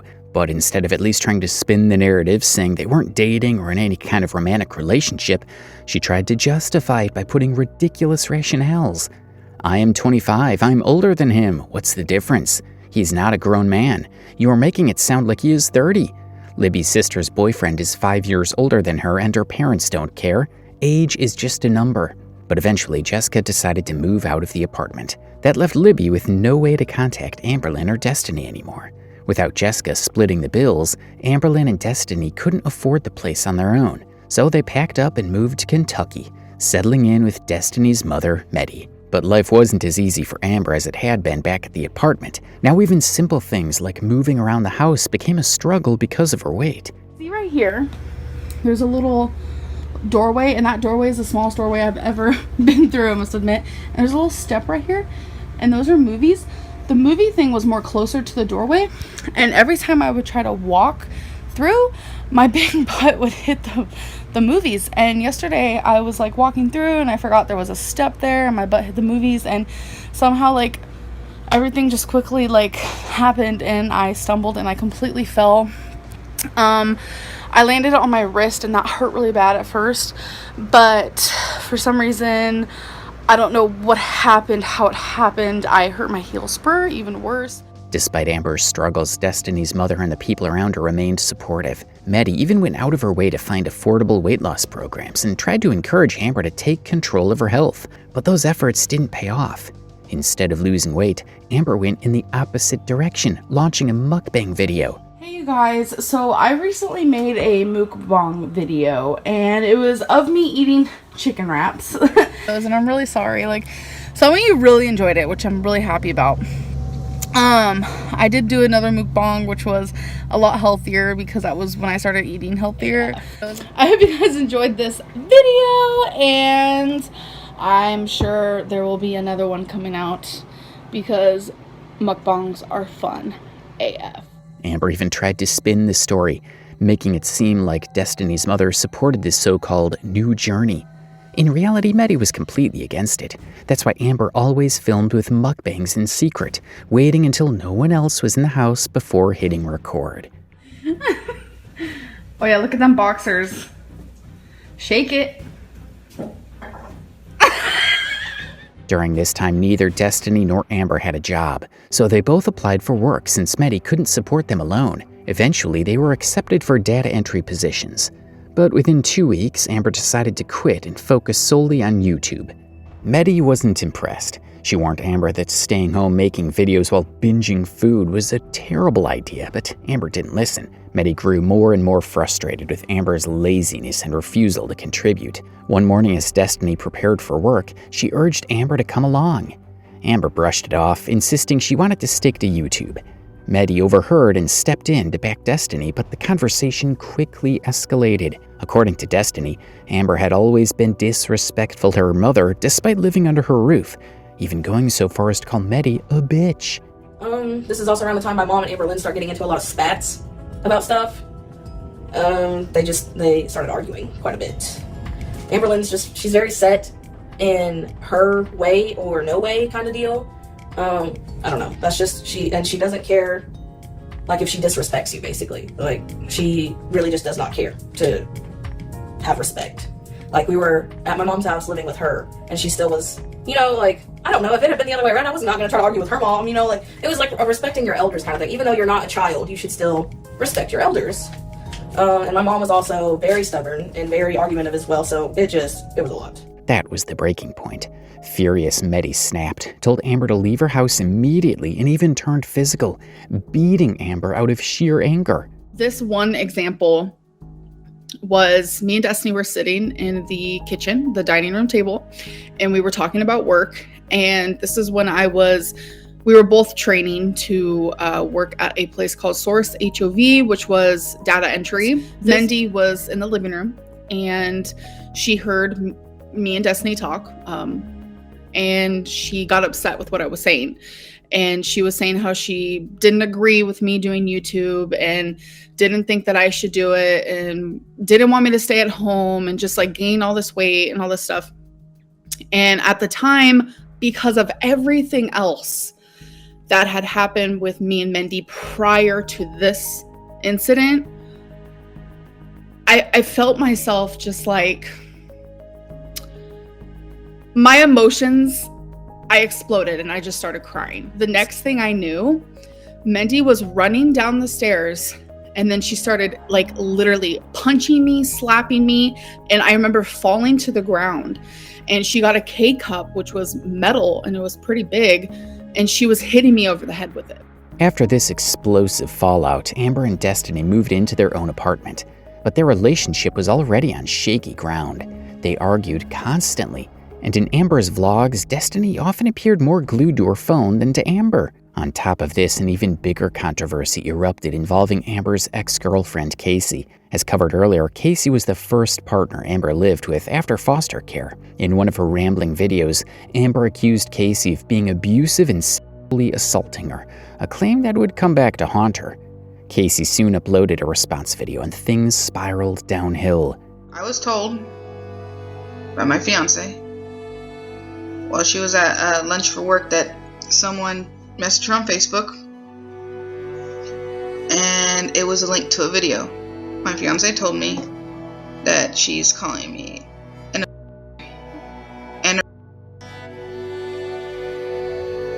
that got my blood boiling, because that's not true. 100% not true. Everything in that video was such bull that I can't even. Now, the time we were dating, when we started dating, I should say, I was 15 years old. 15 when we met. She's 2 years older than me. Amber wasn't just exposed for lying about something as serious as assault, she was also accused of assaulting a minor herself while over the age of 18. After Casey's video gained traction, Amber tried to deflect with unrelated uploads, but her comments were flooded with backlash demanding answers. In response, she delivered what is now infamous as one of the most ridiculous defenses in YouTube history.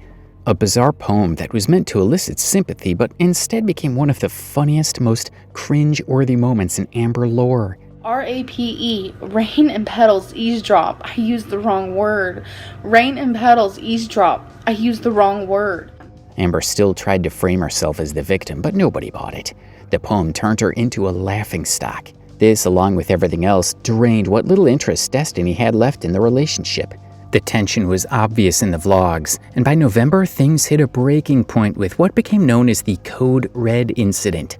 Destiny hadn't seen her mother since moving out, and when Medi invited her over for a meal, Destiny agreed. Amber, however, wasn't happy and told her not to go. Already checked out of the relationship, Destiny refused, and Amber snapped, threatening her. I don't know what we were arguing about, but then I think either my mom or my mammy called me about going over there because my mammy was going to my mom's, and she was like, hey, we're gonna cook, you guys should come over. And I was like, heck yeah, you know, like I was ready to go. I hadn't seen my mom in a little while. I was ready to go over there and eat some good dinner and what have you. Well, Amberlynn didn't want to go, and I said, that's fine, you don't have to go, because I mean, like I said, all that drama from before with her and my mom, they were just tense. But she didn't want me to go. And I was like, okay, well, it's been a little while since I've been over there. Just, you know, I'm going to go over there. And she was just like throwing a big just fit. I don't know how else to describe it. She was crying. And I know it was a Code Red Mountain Dew in my hand. She will swear to you that this didn't happen. I've talked to her about it before, and she swears it didn't happen. So I don't know why she thinks that, but why would I make this up? I would try to walk out of the house, and I know I had this Code Red Mountain Dew in my hand, and I'm just like, I'm gonna go. I'm just gonna go.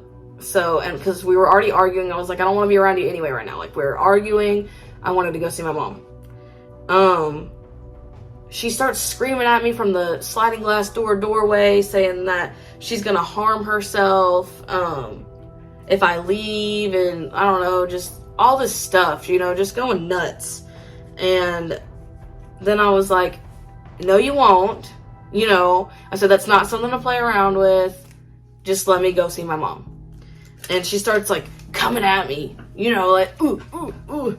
So I get in my car and I leave the can on my top of my car, and I close the door real quick and I lock the door, and she's like telling me to get out, all this stuff, and she ends up throwing the can at my car.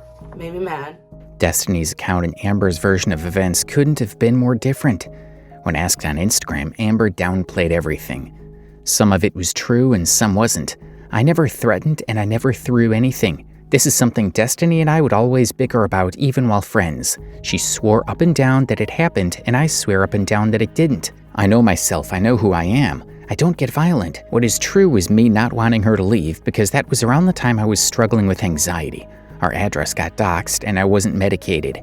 I didn't want to be home alone because I was scared. There was no argument though. Even though Amber insisted on this claim, many of her points would later be exposed as lies. One of the biggest contradictions was her insistence that she had never gotten physical during an argument. But this claim was flat out false.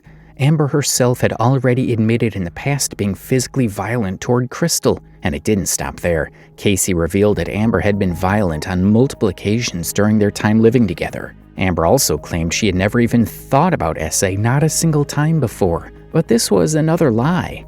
In multiple videos, Amber can be heard openly talking about wanting to end her own life. Eventually, on January 13th, 2017, Destiny decided to end the relationship with Amber. Amber was never one to let go gracefully, and the breakup with Destiny was no exception. Even after Destiny officially ended things on January 13th, 2017, Amber refused to accept it was over.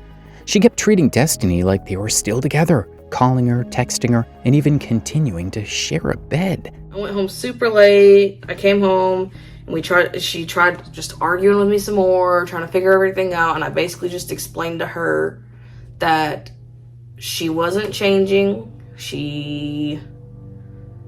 I don't know, like she wasn't like, we weren't clicking no more. Like, it was becoming more of a hassle than a relationship, you know?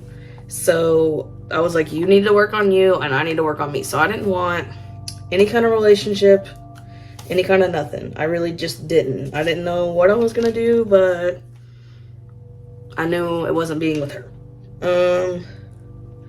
Finally just went to sleep. Did have to sleep in the same bed as her because that was a whole thing.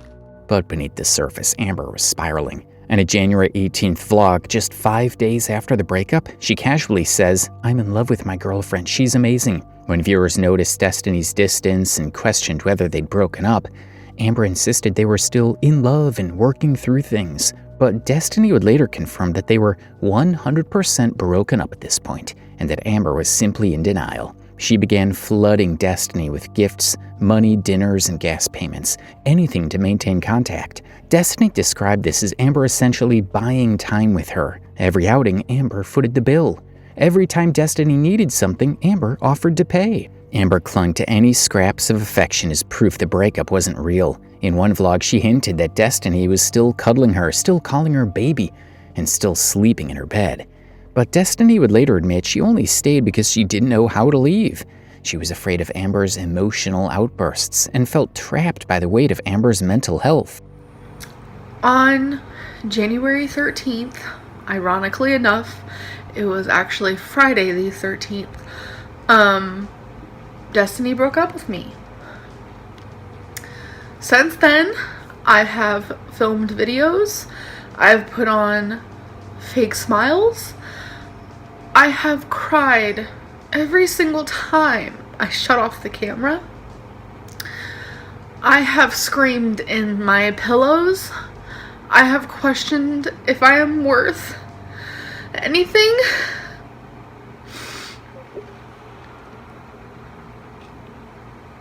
Destiny accepts me. She still accepts me. But Destiny accepted me at my absolute all-time lowest. She has seen me at my worst. Then came the stalking. Destiny later revealed that Amber kept tabs on her through mutual friends, most notably a woman named Charla. Amber would ask Charla for updates, photos, even confirmation of who Destiny was with.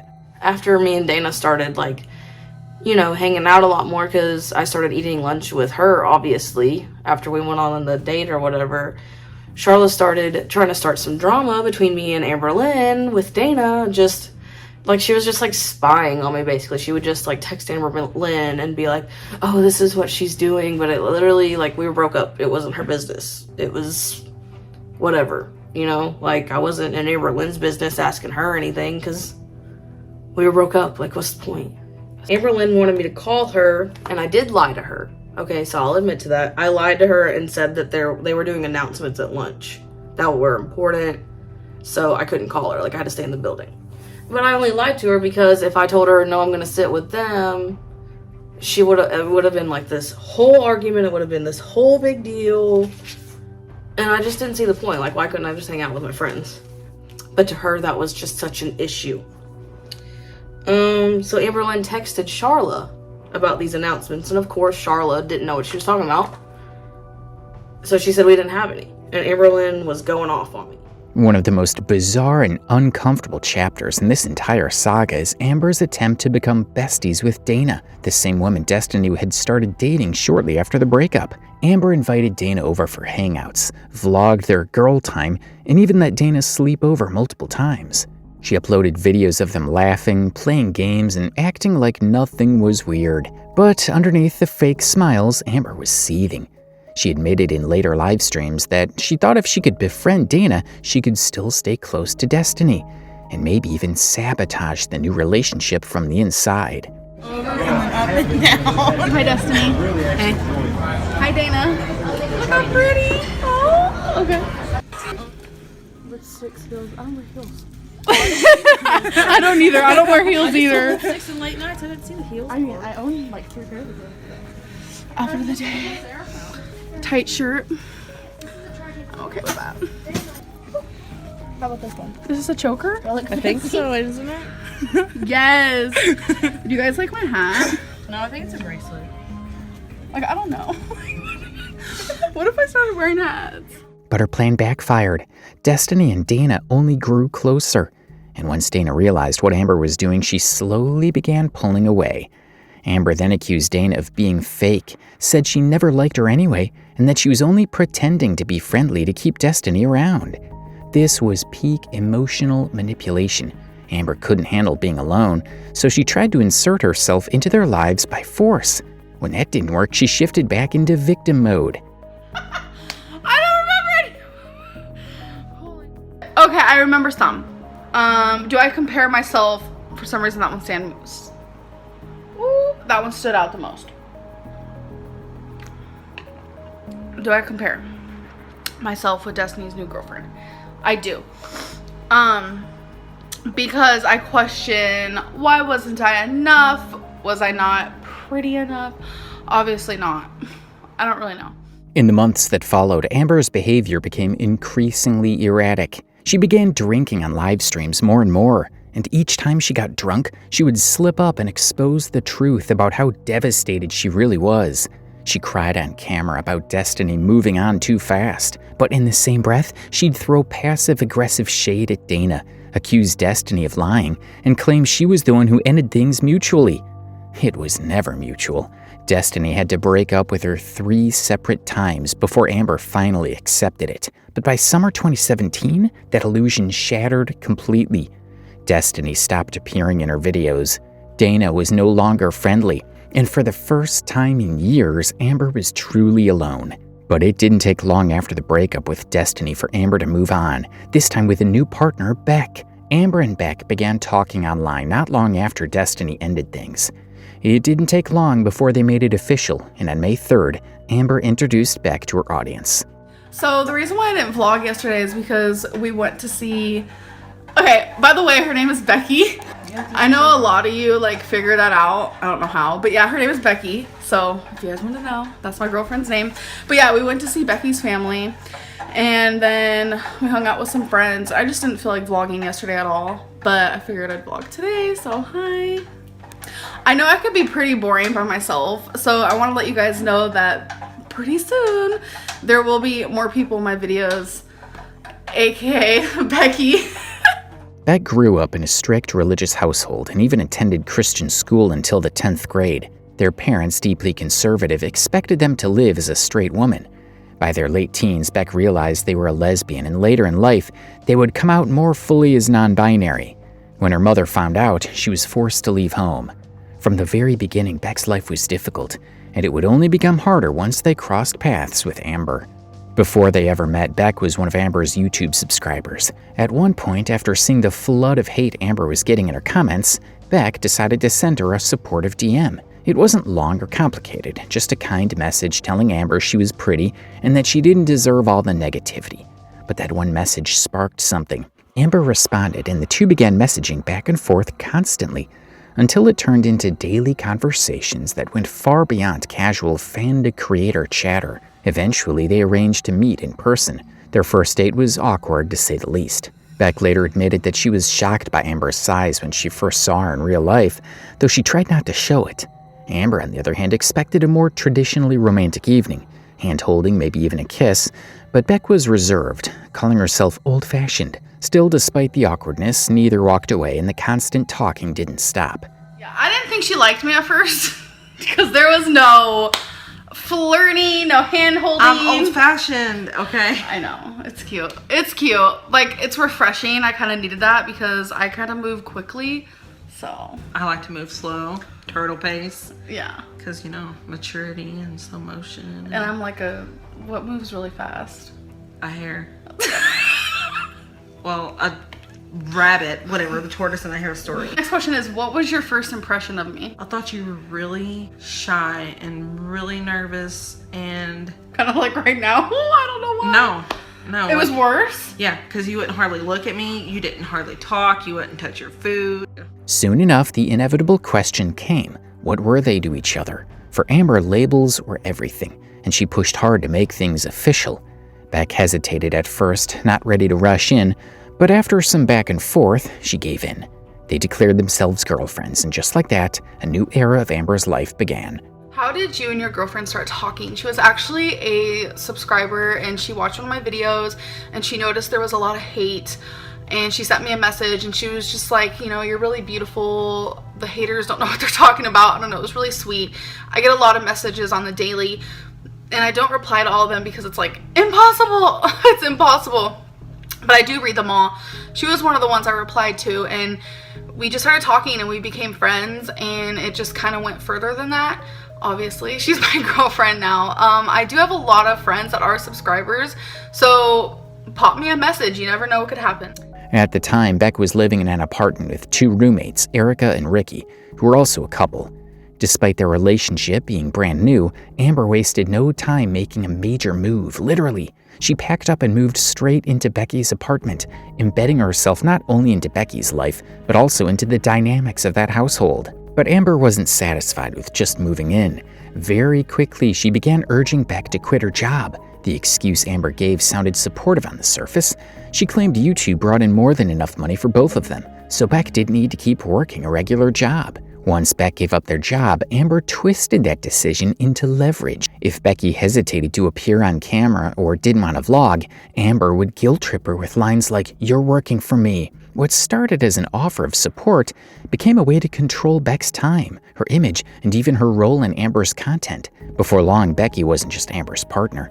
They were a reluctant supporting character on the channel, pulled into filming and appearances whether she wanted to or not. She had a job that was ruining her back. I told her she didn't have to go through that. I was helping her. I made a lot of money and wanted to take that burden off of her. Yes, in the beginning, she did make it seem that me quitting my job would be beneficial for my health and that it wouldn't be so hard on me anymore. But I learned very quickly that whenever I did quit my job, that it was just a control tactic. She said she wanted to be the main breadwinner, and all the things that she said I would be able to do, like see my family more, those things didn't happen. I was just stuck taking care of her. And whenever I talked about trying to get a job again, she would just guilt trip me and say, you know, well, I need you here. I need you to help take care of me and to help me take care of the animals. She would just guilt trip me into not trying to find another job. And the only things she really would buy me is like food and candy and t-shirts. After Becky quit her job, the next step in Amber's pattern of control came with the car. In one vlog, Amber casually announced, "We got a car about a week ago," explaining that Becky's old vehicle was about to fall apart and that she needed something reliable to get to doctor's appointments. On the surface, it sounded practical, but the reality was simple. Amber didn't drive. She had no license. This new car was only ever going to be Beck behind the wheel and Amber riding shotgun with a camera in her hand. And I'm super excited to announce Becky and I actually got a car together. We got it about a week ago and I love it. We both love it. It's just the car she had prior was really bad. You got in the car and just expected it to break down. It was super old. It almost had 300,000 miles on it. So if you know cars, you know that's bad. Everything was wrong with it, between the windshield wipers, the tires, everything. From that point on, Beck became Amber's chauffeur, expected to drive her anywhere she wanted to go. Every late-night food run, every grocery haul, every errand on a whim, Becky was expected to get up and drive. The car wasn't freedom for Amber, it was another chain on Beck. And just like everything else in their life together, it quickly turned into content. Beck driving while Amber filmed, Becky running errands while Amber vlogged, Beck providing the mobility Amber couldn't get on her own. But Amber's need for control went even deeper than just Beck's public presence or errands. Inside the home, their dynamic was no different. Beck was expected to handle nearly everything. The cooking? Beck. The cleaning? Beck. The laundry? Beck. Amber rarely lifted a finger, yet she spun it online like she was the one managing the household. But even before then, I felt like a caretaker. I would do all of the housework, all of the cleaning. I would help her try to maintain her hair because it would get matted. And I would help her wash the back of her neck because she would wear chokers and it would rub on the back and like stain it. So I'd try to help her get the stain off. So while I wasn't perfect, I did do my best, and none of that excuses the things that you have said about me and the lies you have told. And none of that makes our experiences equal. Beck later shared that Amber would get unusually irritable when her urge to binge eat was coming. If Beck didn't cooperate, like refusing to drive her to Taco Bell or Chinese takeout, things would escalate quickly, with Amber lashing out verbally and at times even becoming physical. Not only do I have, binge eating, but I am a food addict and I eat emotionally, whether it's from happiness or from sadness or joy. Beck had already quit her job at Amber's request, so now she was stuck, financially dependent and emotionally cornered. And when she gave in and brought the food, Amber would instantly snap back to being cheerful. This wasn't just a loss of control, it was manipulation through hunger. Amber later coined the term binge monster to describe these moments in a joking way, but there was nothing funny about it. These weren't isolated incidents either. They were repeated meltdowns where food was the weapon and Beck was the handler. I'm just proud of myself, even though, trust me, I feel guilty for binging because it's not me when I'm binging. Like, Becky has been there when I binge and she tries to help me. Sorry. And I get mad. I got mad because obviously I don't drive. And I don't even know if this is something I want to be honest about, but it's like, I just get very angry if I don't get my way during a binge, and I feel like I'm being possessed by somebody because it's not who I am. And I remember after the binge, which was, I regret it. In early 2018, Amber filmed a short-lived "We Joined a Gym" arc with Beck. They were shown walking in together, acting motivated. But according to Beck, Amber barely used the equipment. She got on the treadmill, walked for less than 2 minutes, and immediately started complaining about the stairs and discomfort. That was the end of that. She never went back. The gym membership, like everything else, became part of the YouTube illusion. She talked about it on camera to seem serious, but there was no actual commitment behind the scenes. As another way of working out, I actually am thinking about joining a gym. So that's something that I am thinking about. And later that year, Amber created a so-called weight loss jar challenge between her and Beck. She filmed herself setting it up, filling a jar with colorful notes, and announcing that whoever lost the most would win the money inside. But the reality was far from fair. Amber refused to weigh herself consistently. If Beck started doing better, Amber would shift the rules, changing the end date, adding caveats, and eventually dropping the challenge altogether. But anyways, I got this notebook because Becky and I are actually going to be doing a weight loss wars. You have heard it here first, y'all. I did mention it once on You Now recently. Actually, no, I think it was a little over a month ago. But yeah, we're going to be doing weight loss wars. I'm super excited for it. And even during the 2020 Optavia diet phase, where both of them were supposed to follow strict meal plans, Beck stayed on track while Amber secretly cheated. She ordered takeout behind Beck's back, lied about how much she ate, and kept filming like everything was going well. Beck wasn't just part of a team. They were being used as a prop in Amber's public redemption arc while the private spiral continued. But this wasn't just about weight loss. Amber's manipulation bled into nearly every area of Beck's life. Even things that should have been Beck's to enjoy or handle on their own terms. Take Pride Weekend, for example. Beck was finally stepping into her identity, excited to go to the parade and spend time with friends who supported her. But the moment she arrived, Amber derailed everything. She insisted on skipping the event to eat at the Cheesecake Factory instead, like the whole day was just another excuse for a mukbang. Beck didn't argue. She went along with it, even though the disappointment was written all over her face. You're looking good. I look really, really gay today. I mean, because you are. Here at the Cheesecake Factory again. I've gotten this 3 days in a row. Orange chicken. Because it's so good.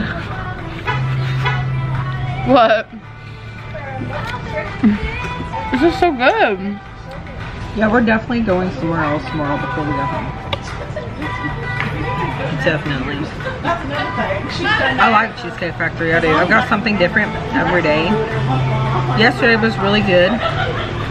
The day before is what I get every time. This...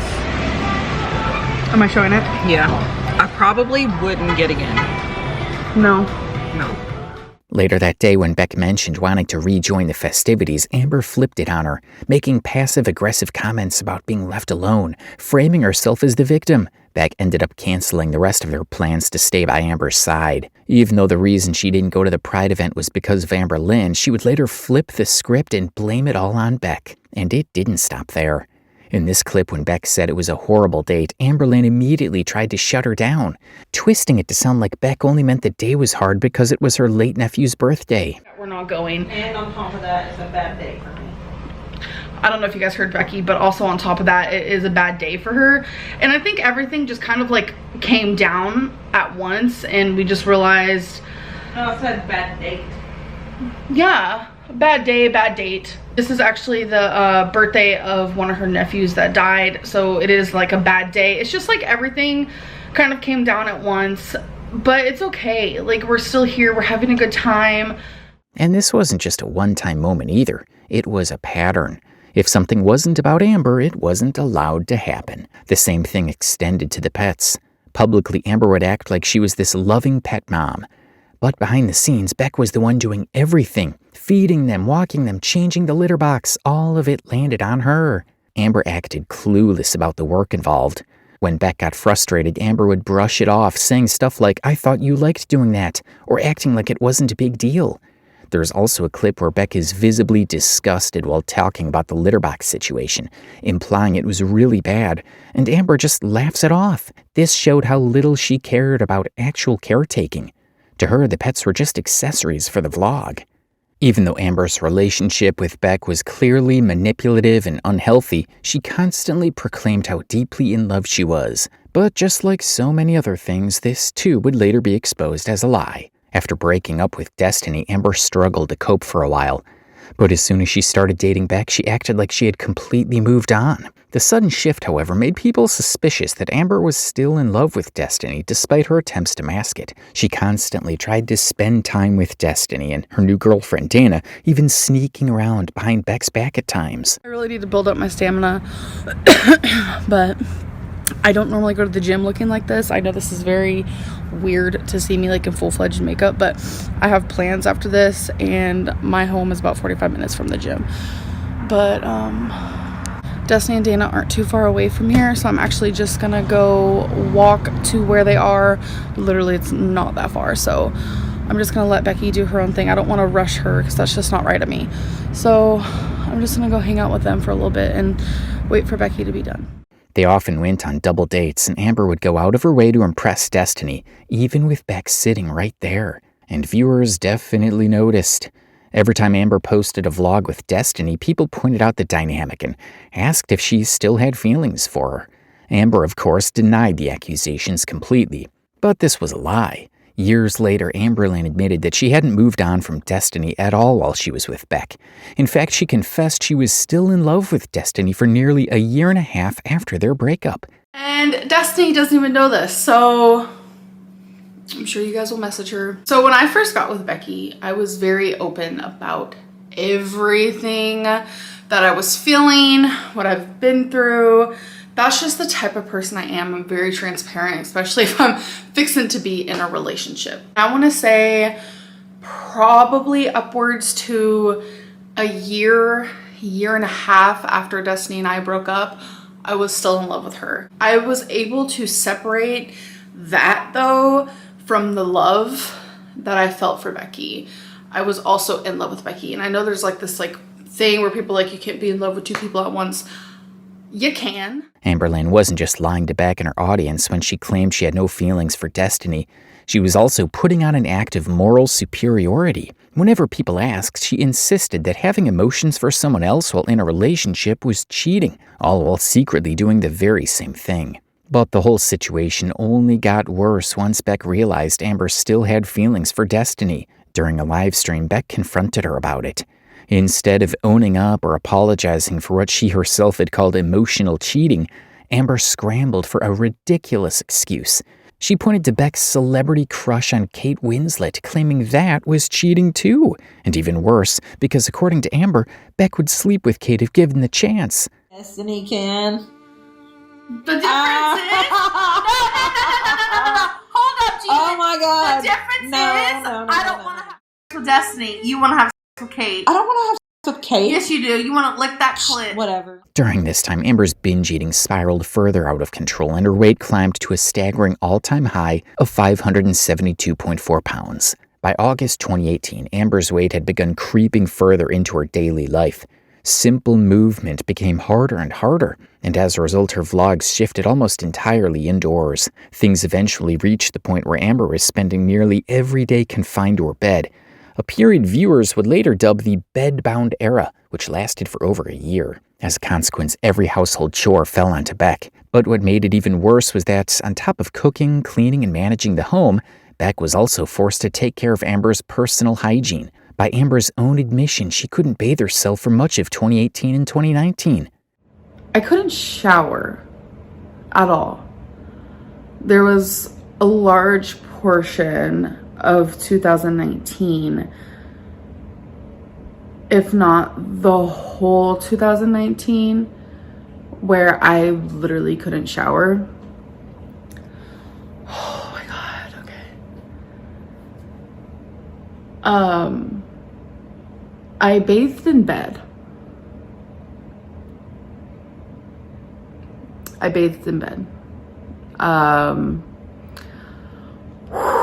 That's so hard to say. And not only this, but Amber also had a problem using the toilet properly. At one point, Amber started using washcloths to wipe herself instead of toilet paper, then discarding them after use. But what made it worse was that these weren't even her own washcloths. Eric, her roommate at the time, noticed that the clothes his late mother had owned kept going missing, only to later realize Amber was using and throwing them away after wiping her butt. After Amber's cancer scare and hysterectomy, I was the one who took care of her while she was healing. And yes, I was the one who wiped her. But I wiped her plenty before that. I believe from sometime in 2019 to June 2021 when we broke up. Before I started wiping her, she would use washcloths to wipe. She would set them on the corner of the sink, and then she would turn herself around to wipe herself on it. And then she would throw them away. Our roommates started to notice that their late mother's washcloths were disappearing. And they confronted her about it, and she wanted me to lie to them for her, but I didn't. She ended up buying more washcloths for herself, and instead of throwing them away, she had me wash them in the sink and then put them in the washer. Wiping ended up being the lesser of two evils at the time. Amber also said that I only brought her a bucket a couple of times. And that is true, it only happened a couple of times. But I did help her get spots she couldn't reach. And in between the bucket baths, she just didn't shower. I also didn't only brush her hair once either. It needed to be brushed every few months. I'm only saying all of this now because she does not live in the same reality. I'm hoping maybe this will be enough to finally reach her.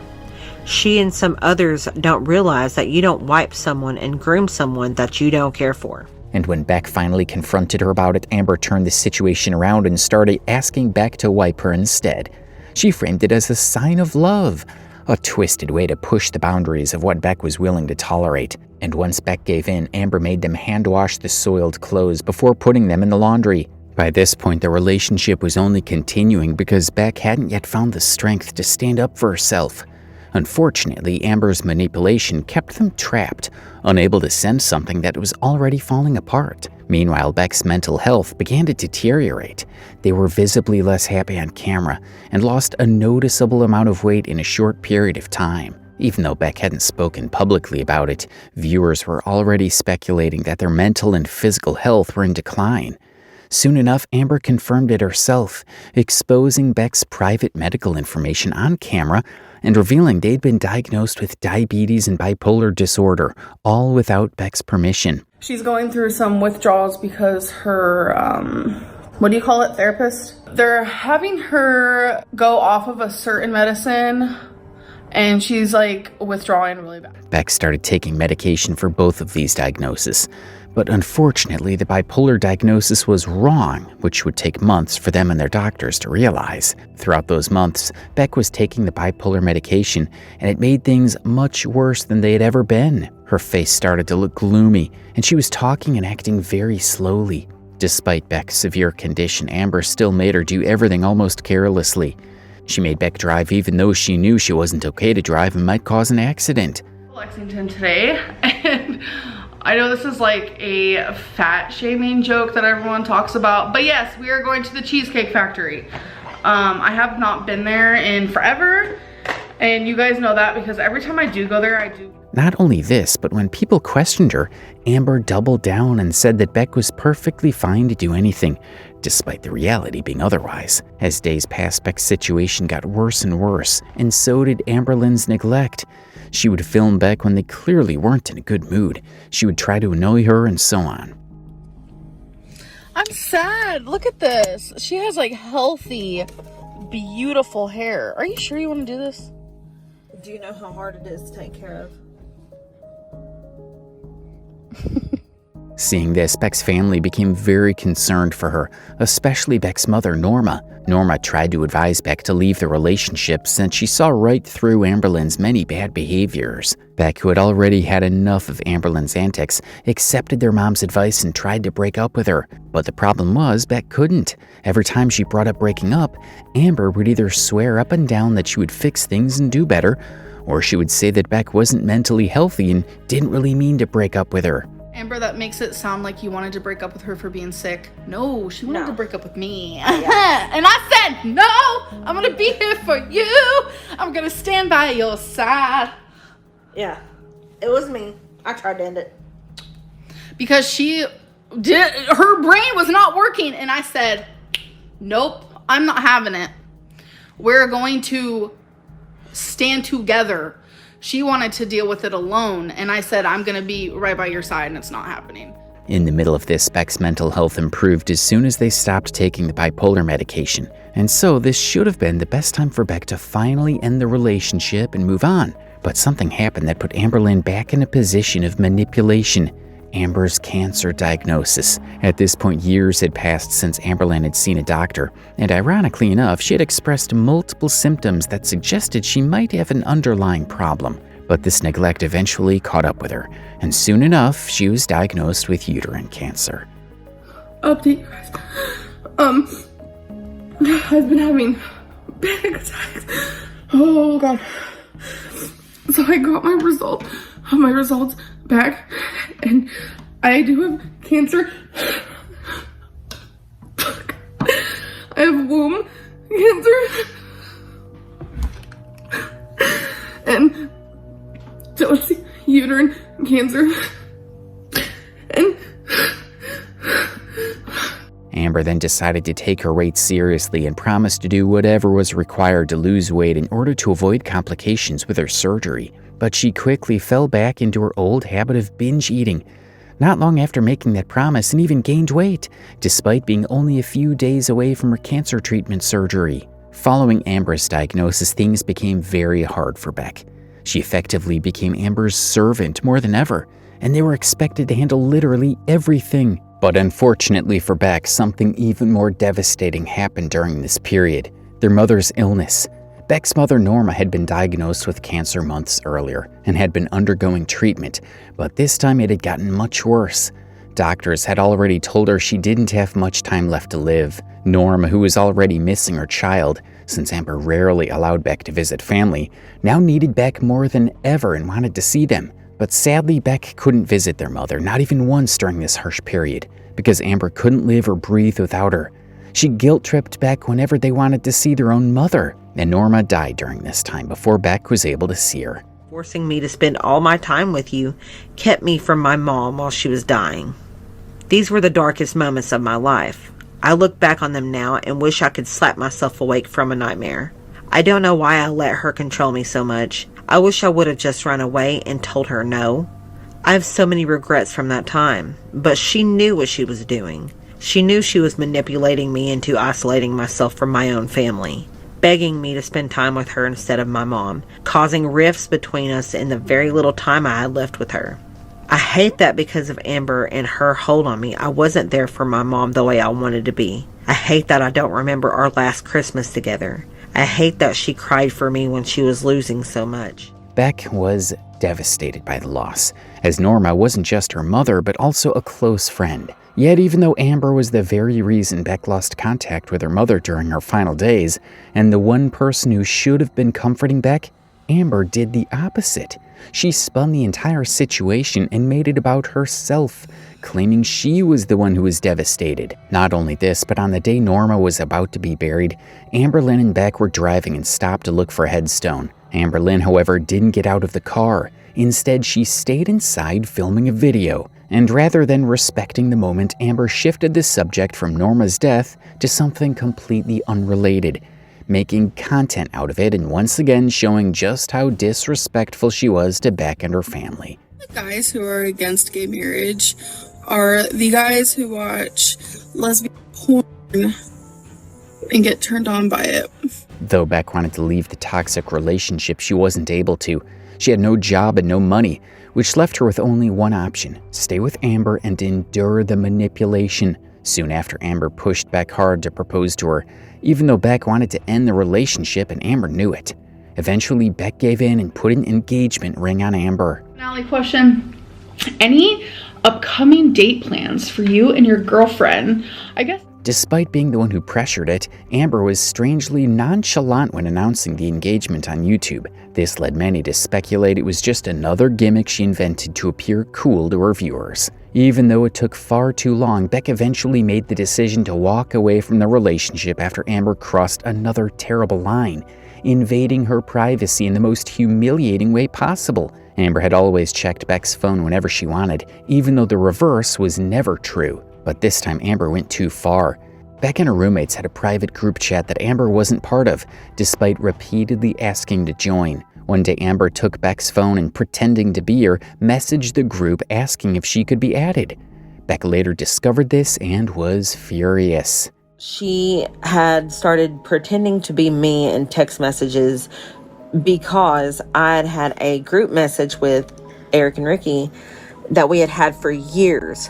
And she was mad that she wasn't added to that one, that she had been added to a new one that we created for all four of us. And so she was pretending to be me, asking for her to be put in our old friend group one from years ago. They automatically knew that it wasn't me. They could tell that it was her. And me and her just got into a big argument about that. And it was so bad that we just ended up going to sleep. We were in the living room. I was on one chair and she was on the couch. And we went to sleep for a really long time. And when we woke up, we started fighting again. And then I ended up going to my family's that weekend. And it was during this time that Beck finally decided to break up with Amber once and for all. On June 29th, 2021, Amber held a live stream where she and Beck sat down together to announce their breakup. I guess I'm gonna go ahead and just say it. We have broke up. It happened Sunday. And it was initiated by me. Even though Beck argued that the breakup had no deeper reason beyond a disagreement about where to live, Amber wanted to move out of Kentucky while Beck wanted to stay near their family. They still defended Amber from the comments calling her out. But Amber's bad behavior toward Beck didn't stop. Because Beck had no money, they couldn't immediately move out of the apartment and were forced to stay until they could save enough to leave, which kept the drama going for a while longer. Even after the breakup, Amber refused to let go. She insisted Beck continue sleeping in the same bed, using fear of being alone as leverage. Amber claimed it was innocent, just friends sharing space, but Beck knew better. It was yet another way for Amber to cling on, keeping them physically close even after the relationship had ended. When viewers started asking about it, Amber downplayed the situation. But behind the scenes, she continued guilt-tripping Beck into staying beside her at night. She would try to cling as hard as she could to a person even after the relationship was over. So, she would be like, I don't want to sleep alone. I'm scared. Can you still sleep in the same bed with me? She would guilt trip. So, she would also be like, well, I need you to do things for me. I can't do these things on my own, especially going places and shopping and stuff like that. Publicly, Amber downplayed accusations of abuse, calling their problems compromise issues. Beck echoed it at the time, unable to process or admit the depth of control she'd endured. But the audience saw it clearly: the constant guilt trips, the financial dependency, and Amber's toxic dominance over every decision. And then came the replacement. Within weeks, Amber rushed headfirst into a new relationship, the infamous Wifey, later revealed as Jade.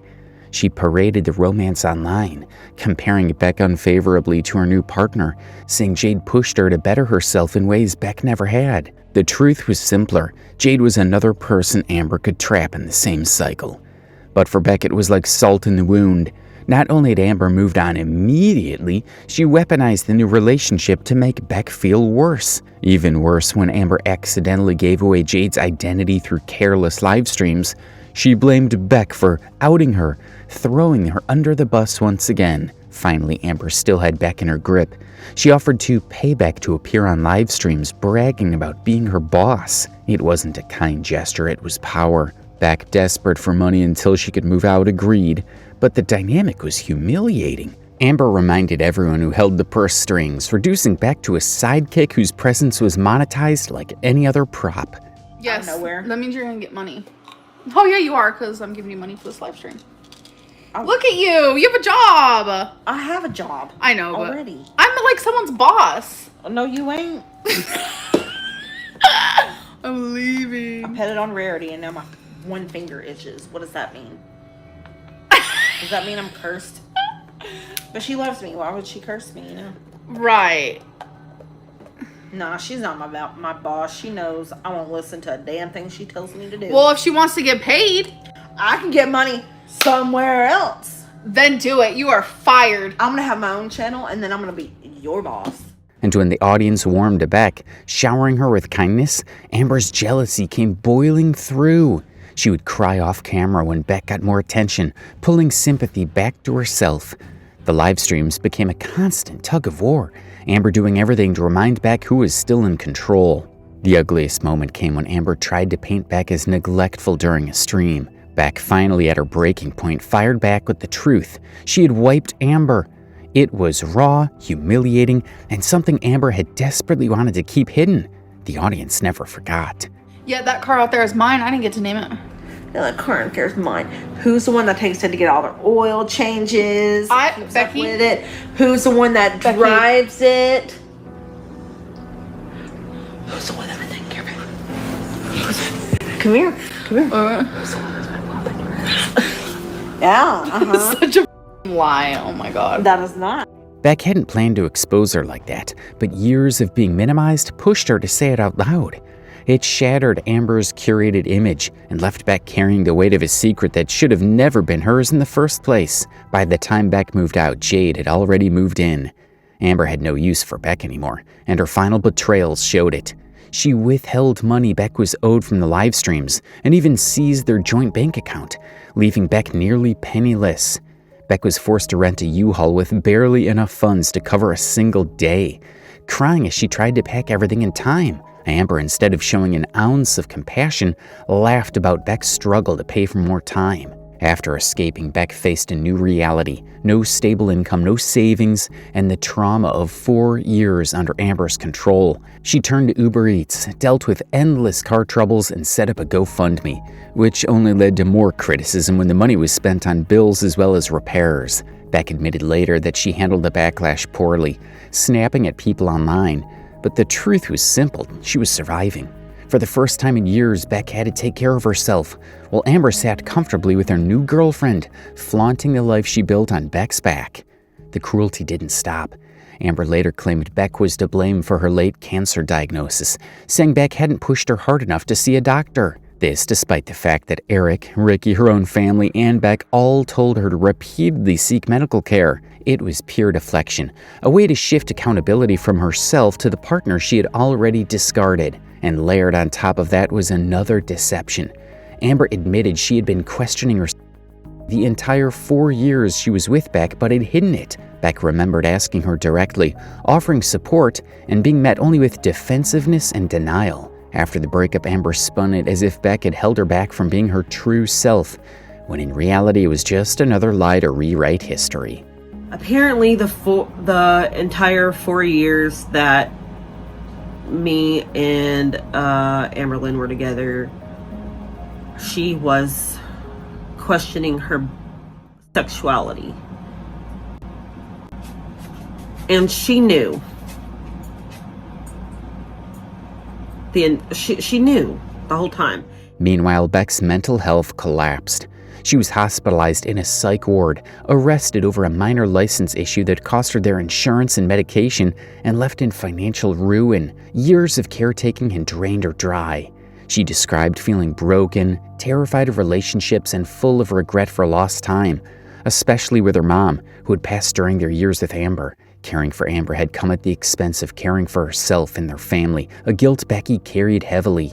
In July 2021, right after her breakup with Beck, Amber began her relationship with Jade, better known as Wifey. Even though she had only known her for a few weeks, Amberlynn was already showering her with exaggerated praise. She would gush that Wifey could build her computers, along with a laundry list of other impressive skills that sounded more like tall tales than reality. Amber also claimed that Wifey's intention from the very beginning was to marry her, and she acted smitten over it, giggling like a schoolgirl. It was reminiscent of how she behaved in the early days of her relationship with Krystle. But the problem was the timing. Just weeks earlier, Amber had told her audience how devastated she was by the breakup with Beck, claiming the pain was so deep that she couldn't even imagine talking to anyone new. Yet the timeline showed she began talking to Wifey almost immediately and was in a new relationship within weeks. When viewers called her out, Amber tried to rewrite the narrative, suddenly claiming that she and Becky had been nothing more than roommates toward the end. A claim meant to downplay the seriousness of their 4-year relationship and made her rebound look less suspicious. You're moving way too fast. I'm good. Like, trust me. Trust me. Just trust me. Like, it literally felt like me and Becky were just roommates. So it was easier for me to move on. You know? Mm-hmm. We never kissed. We, like, never hugged. Like, she never complimented me. I probably didn't compliment her. Like, I wasn't perfect either. There was just nothing, like, at all. So it's like, I don't know. Nothing has changed, it feels like. Besides, maybe we vibe better because there's not this, like, big, heavy feeling, like, on our chests or on our shoulders anymore. Because it did feel kind of like I was stuck in a cage and I didn't know how to get out. And I'm pretty sure that's how she felt too. In late 2021, the secrecy around Wifey had become its own scandal. Amber refused to reveal her girlfriend's identity, saying she wanted to protect her, yet she freely shared details about her job, hobbies, and how much she did for her. The contradiction fueled speculation. Some thought Amber was lying about having a girlfriend at all, while others suspected she was being catfished. The fact that Wifey moved in almost instantly only added to the chaos, with many accusing Amber of simply replacing Beck with another caretaker. And those accusations gained traction quickly. Just as Beck had before her, Wifey took on the role of providing for Amber's basic needs. Cooking, grocery shopping, and daily support. Viewers began to see the same toxic dynamic repeat itself, where Amber treated her partner less as an equal and more as live-in help. In 2022, Amber doubled down on claims that Wifey was helping her eat healthier and finally losing weight. But her uploads told another story. Mukbang-style meals, junk food hauls, and diet failures piled up. Noom, Jenny Craig, calorie counting, each one abandoned almost as quickly as it began. Her supposed weight loss journey became a string of contradictions, with Wifey seen less as a motivator and more as yet another enabler trapped in the cycle. That same year, backlash intensified when old live streams and new clips resurfaced of Amber casually using or excusing homophobic slurs, including the F-slur. Viewers found this especially disgusting, given that she was in a same-sex relationship. Instead of taking accountability, Amber deflected with excuses like how her family talked, which only made her look more out of touch. By 2023, the Wifey situation had turned into one of Amberlynn's biggest mysteries. Despite being together for well over a year, Amber still refused to show her on camera, a sharp contrast to how openly she had filmed Krystle, Destiny, and Beck. But eventually, the cracks became obvious. Amber started avoiding direct mentions of Wifey, shifting to vague language like "my roommate" or simply not referencing her at all. And on July 6th, Amber announced that the two had broken up. Hello. So I don't know if I'm gonna regret this, but I don't know, it's like a little video diary. But, Feline and I have broken up. It was mutual. I have my freaking headphone thing in. It was mutual, and like I'm wearing the same thing I was wearing yesterday. Like I did have makeup, like I have cried it all off completely. I can't stop crying. I feel like I'm mourning. Even though there had been signs of a breakup coming, people were still shocked. Most likely because just a few days earlier, Amber had been talking about Wifey in a positive light, and even planning a romantic date with her. Is it a grand finale question? Any upcoming date plans for you and your girlfriend? I guess tonight, going to see the fireworks. Since Wifey had never shown her face, there wasn't much drama involving her as there had been with Amberlynn's previous partners. But there were still a few controversies, and one of the most shocking was Amber being physically abusive toward her. Throughout her relationships with previous partners, especially Krystle and Casey, Amber had already been exposed for getting violent when things didn't go her way, and the same thing happened with Wifey. After breaking up with Wifey, Amber would constantly talk about if she wanted to stay single and how much she loved being single. Of course, this wasn't true. Amber had never wanted to stay single, and this time was no different, except for the person she was dating being a happily married woman. I'm actively having so much fucking anxiety for what I'm about to say. Like, whoo! Valentine's name is Erica, and Erica had a wife. I'm about to reveal screenshots that I could find. Amberlynn, who despite claiming wanted to be single, was so desperate that she didn't even consider the possibility of Erica being a troll. She rushed into a relationship fully aware that she was essentially the third wheel. But this wasn't the first time Amber had done something like this. She had a history of hooking up with Destiny, even while Destiny was engaged to another person, Brianna. Say how this all started was me and Brittany were sitting in bed, and we saw one of Amberlynn's posts talking about masculine women. And Brittany looked at me, and I looked at her, and I was like, what if I messaged her? Right? So our first message was, I was like, I think I said like masculine women, ? Or something like that. And she messaged me back. Erica gave Amber the impression that she was with Brittany not for love, but for financial reasons. At first, Erica and Brittany would speak to Amber together, literally trolling her, but soon after, Brittany told Erica to stop. The problem was, Erica couldn't. In her own words, she initially believed the trolls on the internet were wrong about Amber. She was actually charmed by her and felt a connection. But soon enough, Erica realized she'd been mistaken. Just like with her previous partners, Amber was manipulative and controlling toward Erica. Even though it was a long-distance relationship, she still found ways to manipulate her. So we kept talking. She started becoming really possessive. She started, talking about Brittany, how I always choose her first, and that I won't be her girlfriend, and I wouldn't choose her. And so on, I think it was like Valentine's Day or whatever, she was giving me a hard time about it, and it more so felt forced, and that was through text. So if she tries to show those texts, you'll see that was a forced agreement for me and her to be in a relationship. And so I was like, so what would this relationship be? And she was like, just more loyal, more communication, blah, blah, blah. And I was like, okay. During this time, Amber kept insisting that Erica leave her wife and move in with her. Just to relieve herself of Amber's pressure, Erica made a false promise that she would move in by August 2024. But in the middle of this, Erica's uncle passed away. And while she was grieving, Amber wasn't supportive at all. Instead, she demanded Erica's attention and made everything about herself once again. It was at this point that Erica decided to end the relationship, telling Amber that her marriage to Brittany had never been over and was still active. But Amber didn't want to end the relationship, even after knowing the truth. That was how desperate she was. Finally, Brittany became aware of what was happening and contacted Amberlynn, demanding that she stop reaching out. But Amberlynn still didn't stop. In fact, she doubled down and continued pressuring Erica to rekindle their relationship. But it got even worse. Despite acting as if she was in love with Erica, Amberlynn was also dating multiple other people, one of whom was married. While I was talking to Amberlynn, she was talking to a girl named Danielle that was also married. I don't know the full details behind that whole situation. I just know that I was kind of like the back burner person of this whole triangle that she had going on. Like, she was talking to another girl named Abby, And then she was telling me about her friend named Alexis. And then she was telling me about Danielle and how she was crazy over her. After all these years, one thing about Amberlynn Reid is undeniable. She hasn't learned a single lesson.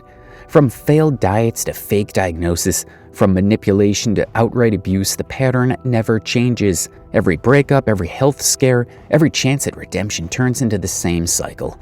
Promises, excuses, sympathy grabs, and then right back to self-destruction. What started as a weight loss journey has become a public spectacle of denial and manipulation, the longest, most bizarre slow-motion train wreck on YouTube.